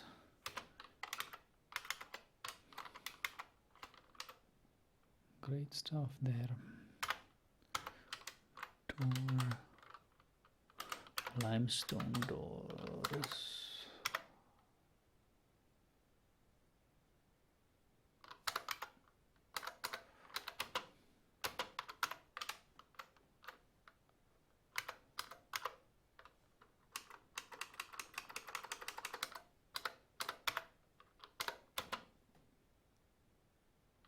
You've got to reread Silmarillion, yeah.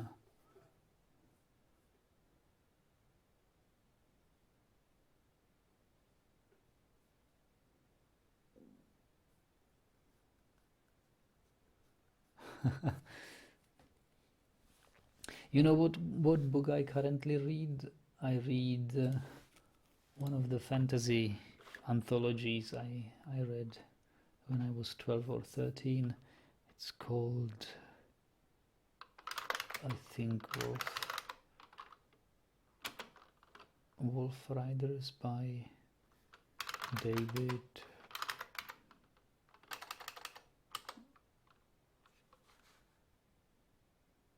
David Pringle, yeah.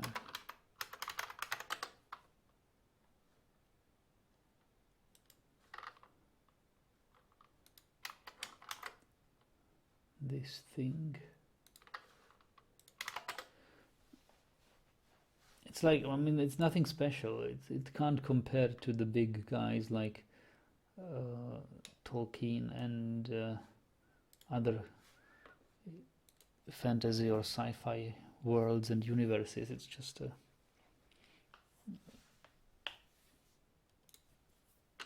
although, well, oh, the llama needs pasture. We need pasture for the llama. Let's put it to the sheep here.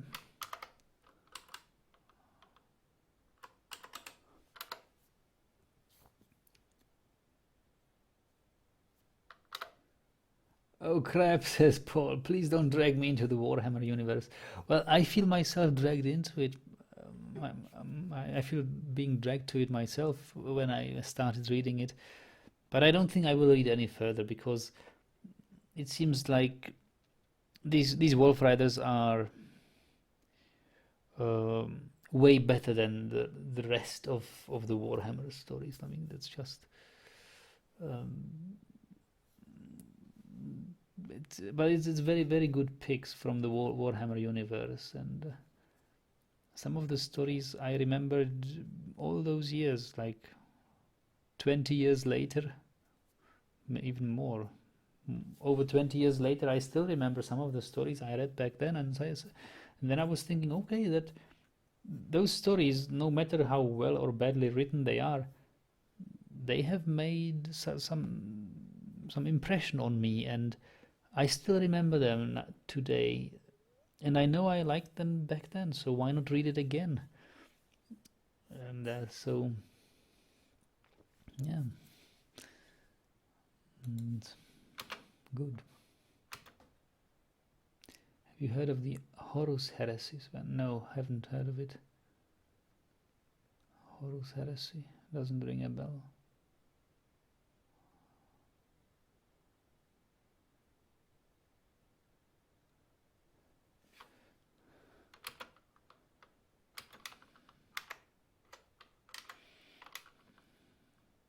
Hedge covers. We can build hedge covers.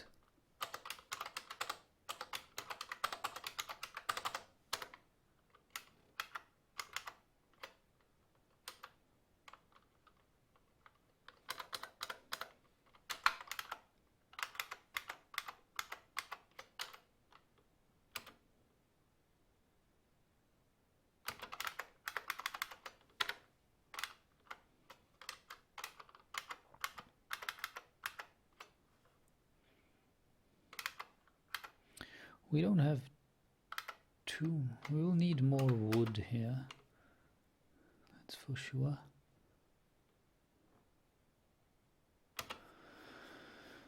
Okay, why is nobody working? Why is this fisher dwarf not building the fisher workshop?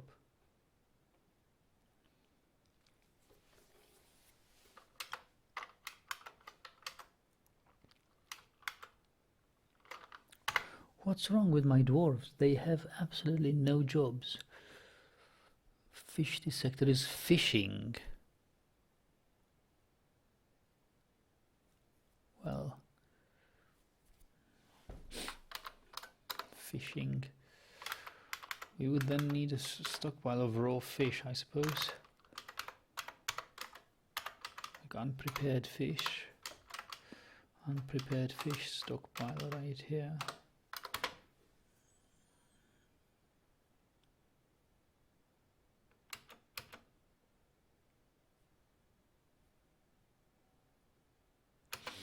And now I think we can build the bridge.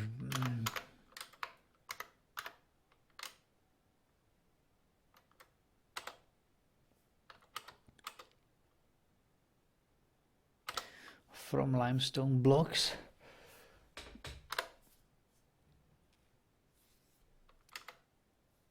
Horus Heresy is set 10,000 years prior to Warhammer 40k.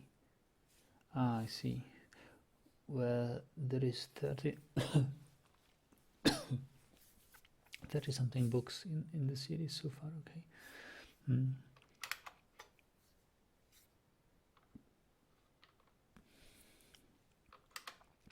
Well, I really liked to read the Witcher series, the Witcher books. I don't know whether all of the Witcher books or of Sapkowski's book were translated into English, but they said, since Sapkowski was a Polish guy, they were translated into Czech, and I enjoyed reading them. So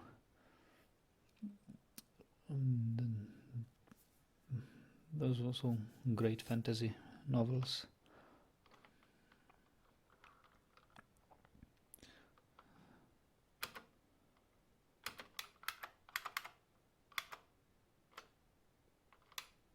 Stone door.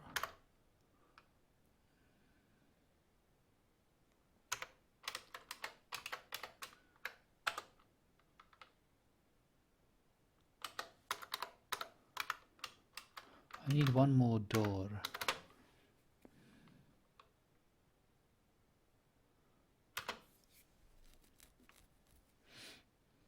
And we will need a room with levers. Where to have it? Where to have it?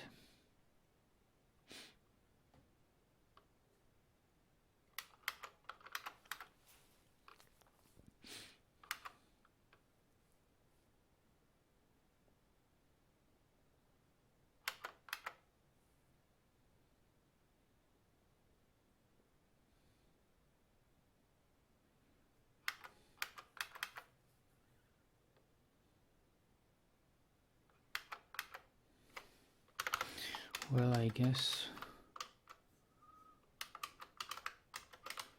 we'll just have it here.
Okay, we need stockpile for mechanisms.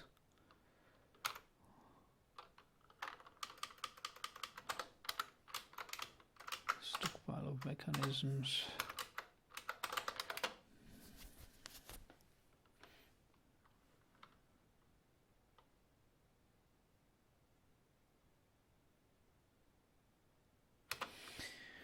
Here we go, stockpile of mechanisms.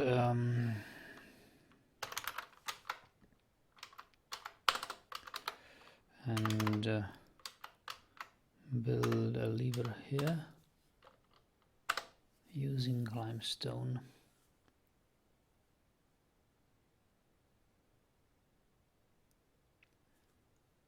Louis says I started to practice archery a couple of weeks back. It's very rewarding. I can confirm that I was attending an archers club in Leipzig. It was great.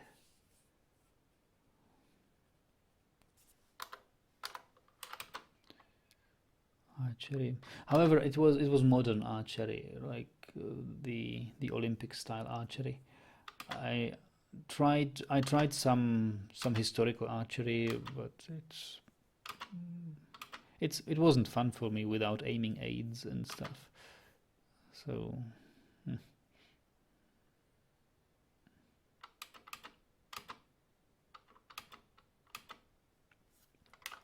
so we have a lever. We should name it.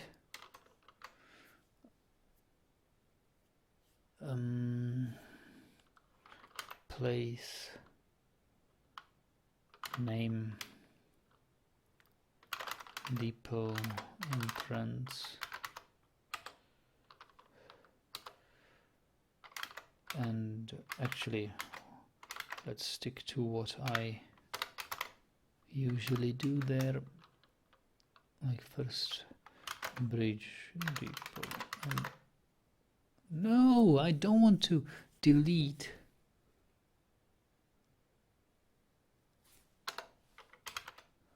Depot entrance. You can't type a lowercase d in the names of nodes. It's very weird.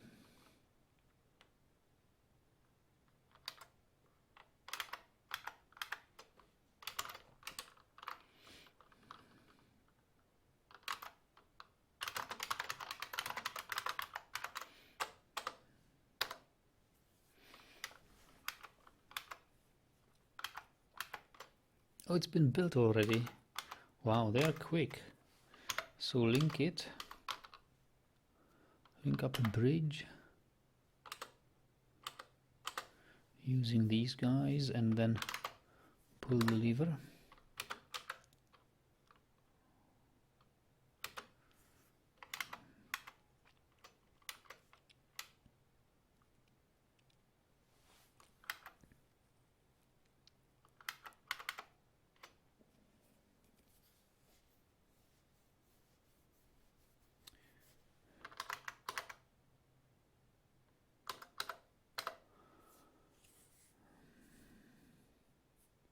And Mish says, I started learning my first programming language.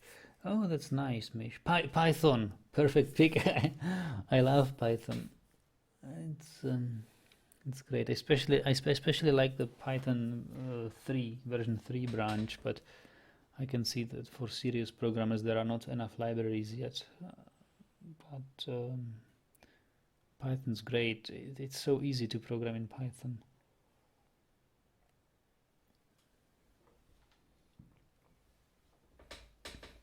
So good night, Paul. Yes, and how late is it actually? Oh, it's midnight. Yeah, I think we should not.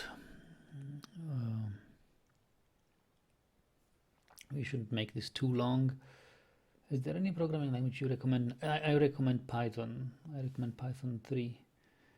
Well, I recommend it because it's pretty much the only language I know. But I have tried to learn some C. I have learned Pascal, Boland Pascal back in the days when it was popular. I have learned Basic. I've programmed some things on the Sinclair, on the 8-bit computers in Basic, but it was just my first programming language. No, but I really like how easily things can be done with Python. Yeah, but it's very easy. It's perfect. I think it's the perfect language to start programming. There is not too many syntax rules. A very easy, very readable syntax, and great, easy. Like a super small amount of code can achieve great things in Python. But if you're looking seriously into programming, if you want to make your living as a programmer, you must learn C. There is no way around C. If you want to program stuff like drivers and hardware and serious software like embedded software, you need C. And of course, as Optimus says, there are lots of web programming languages. Java is good for Android and mobile apps. Like it's not great for it, but it's how things are. Most of the Android apps are developed in Java, and PHP is for websites and stuff. Yeah. Isn't C++ a professional programming language used for video games and stuff? Yes, they are, Mish. That's why I say if you want to make a living as a programmer and want to do programming seriously, you will have to know C, because it seems like 80% of programming languages around are borrowing so heavily from C that knowing C is like knowing English as a language of communication around the world. English is the language which is the best value for you. If you want to communicate with people around the world, English is your best bet. So if you want to be versatile in programming, C++ or C is your best bet, because that's the most widely used language, let's face it. But if you want something easy to learn and fun to program and easy to read and I find it very clever, and it's Python. And very high level programming languages are like Python are super good, because you don't have to think about how to do stuff. Like I once needed a something like 180 bits long integer. Well, I had an algorithm in mind, and I just needed for a short period of time, like a temporary variable, 180 bits of integer, and there was no problem in Python. Okay, integers, you don't care if something's integer. If you want an integer, it can be arbitrarily long. There is no limit. In C++, you have to restrict yourself. Do you want 8-bit signed, 8-bit unsigned, 16-bit signed, unsigned, 32-bit signed, unsigned, and that's about it. Integers larger than that are just problematic for C. Whereas in Python, okay, what do I care about the length of bits? I just need integer this big, and it has to be precise. And Python just did it. I don't know how it did it in the background, but whatever. It's Python stuff. So it's so easy. It allows you to do things. It allows you not to think about how things are done, like how things are actually done in the background. It's all taken care of for you. You just need the high level. I need this data and transform it into this. It's done. Whereas in C you have to think about all the transformation process, how bits of information are stored and where they are stored and what type of variable it is. Well, it's very, very nice in Python. Well, yes, all right, guys. So let's close it and end it for today. I'll try to start streaming a little bit earlier tomorrow, depending on when I will come back from work. What do we want here? I certainly don't like my idlers.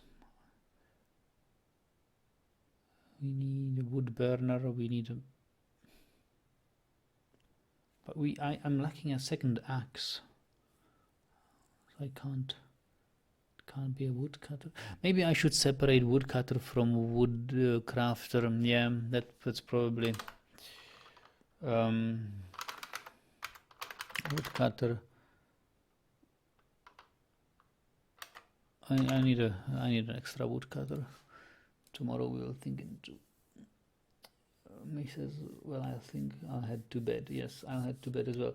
Optimus says, real programming is more interesting to me than web. I think I'm using PHP just because I'm a UI UX designer.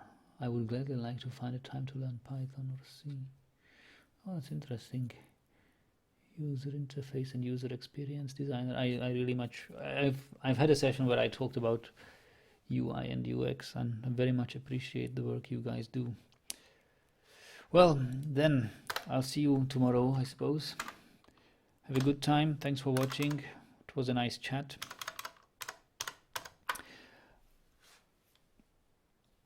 Gold is waiting in Laborarrows.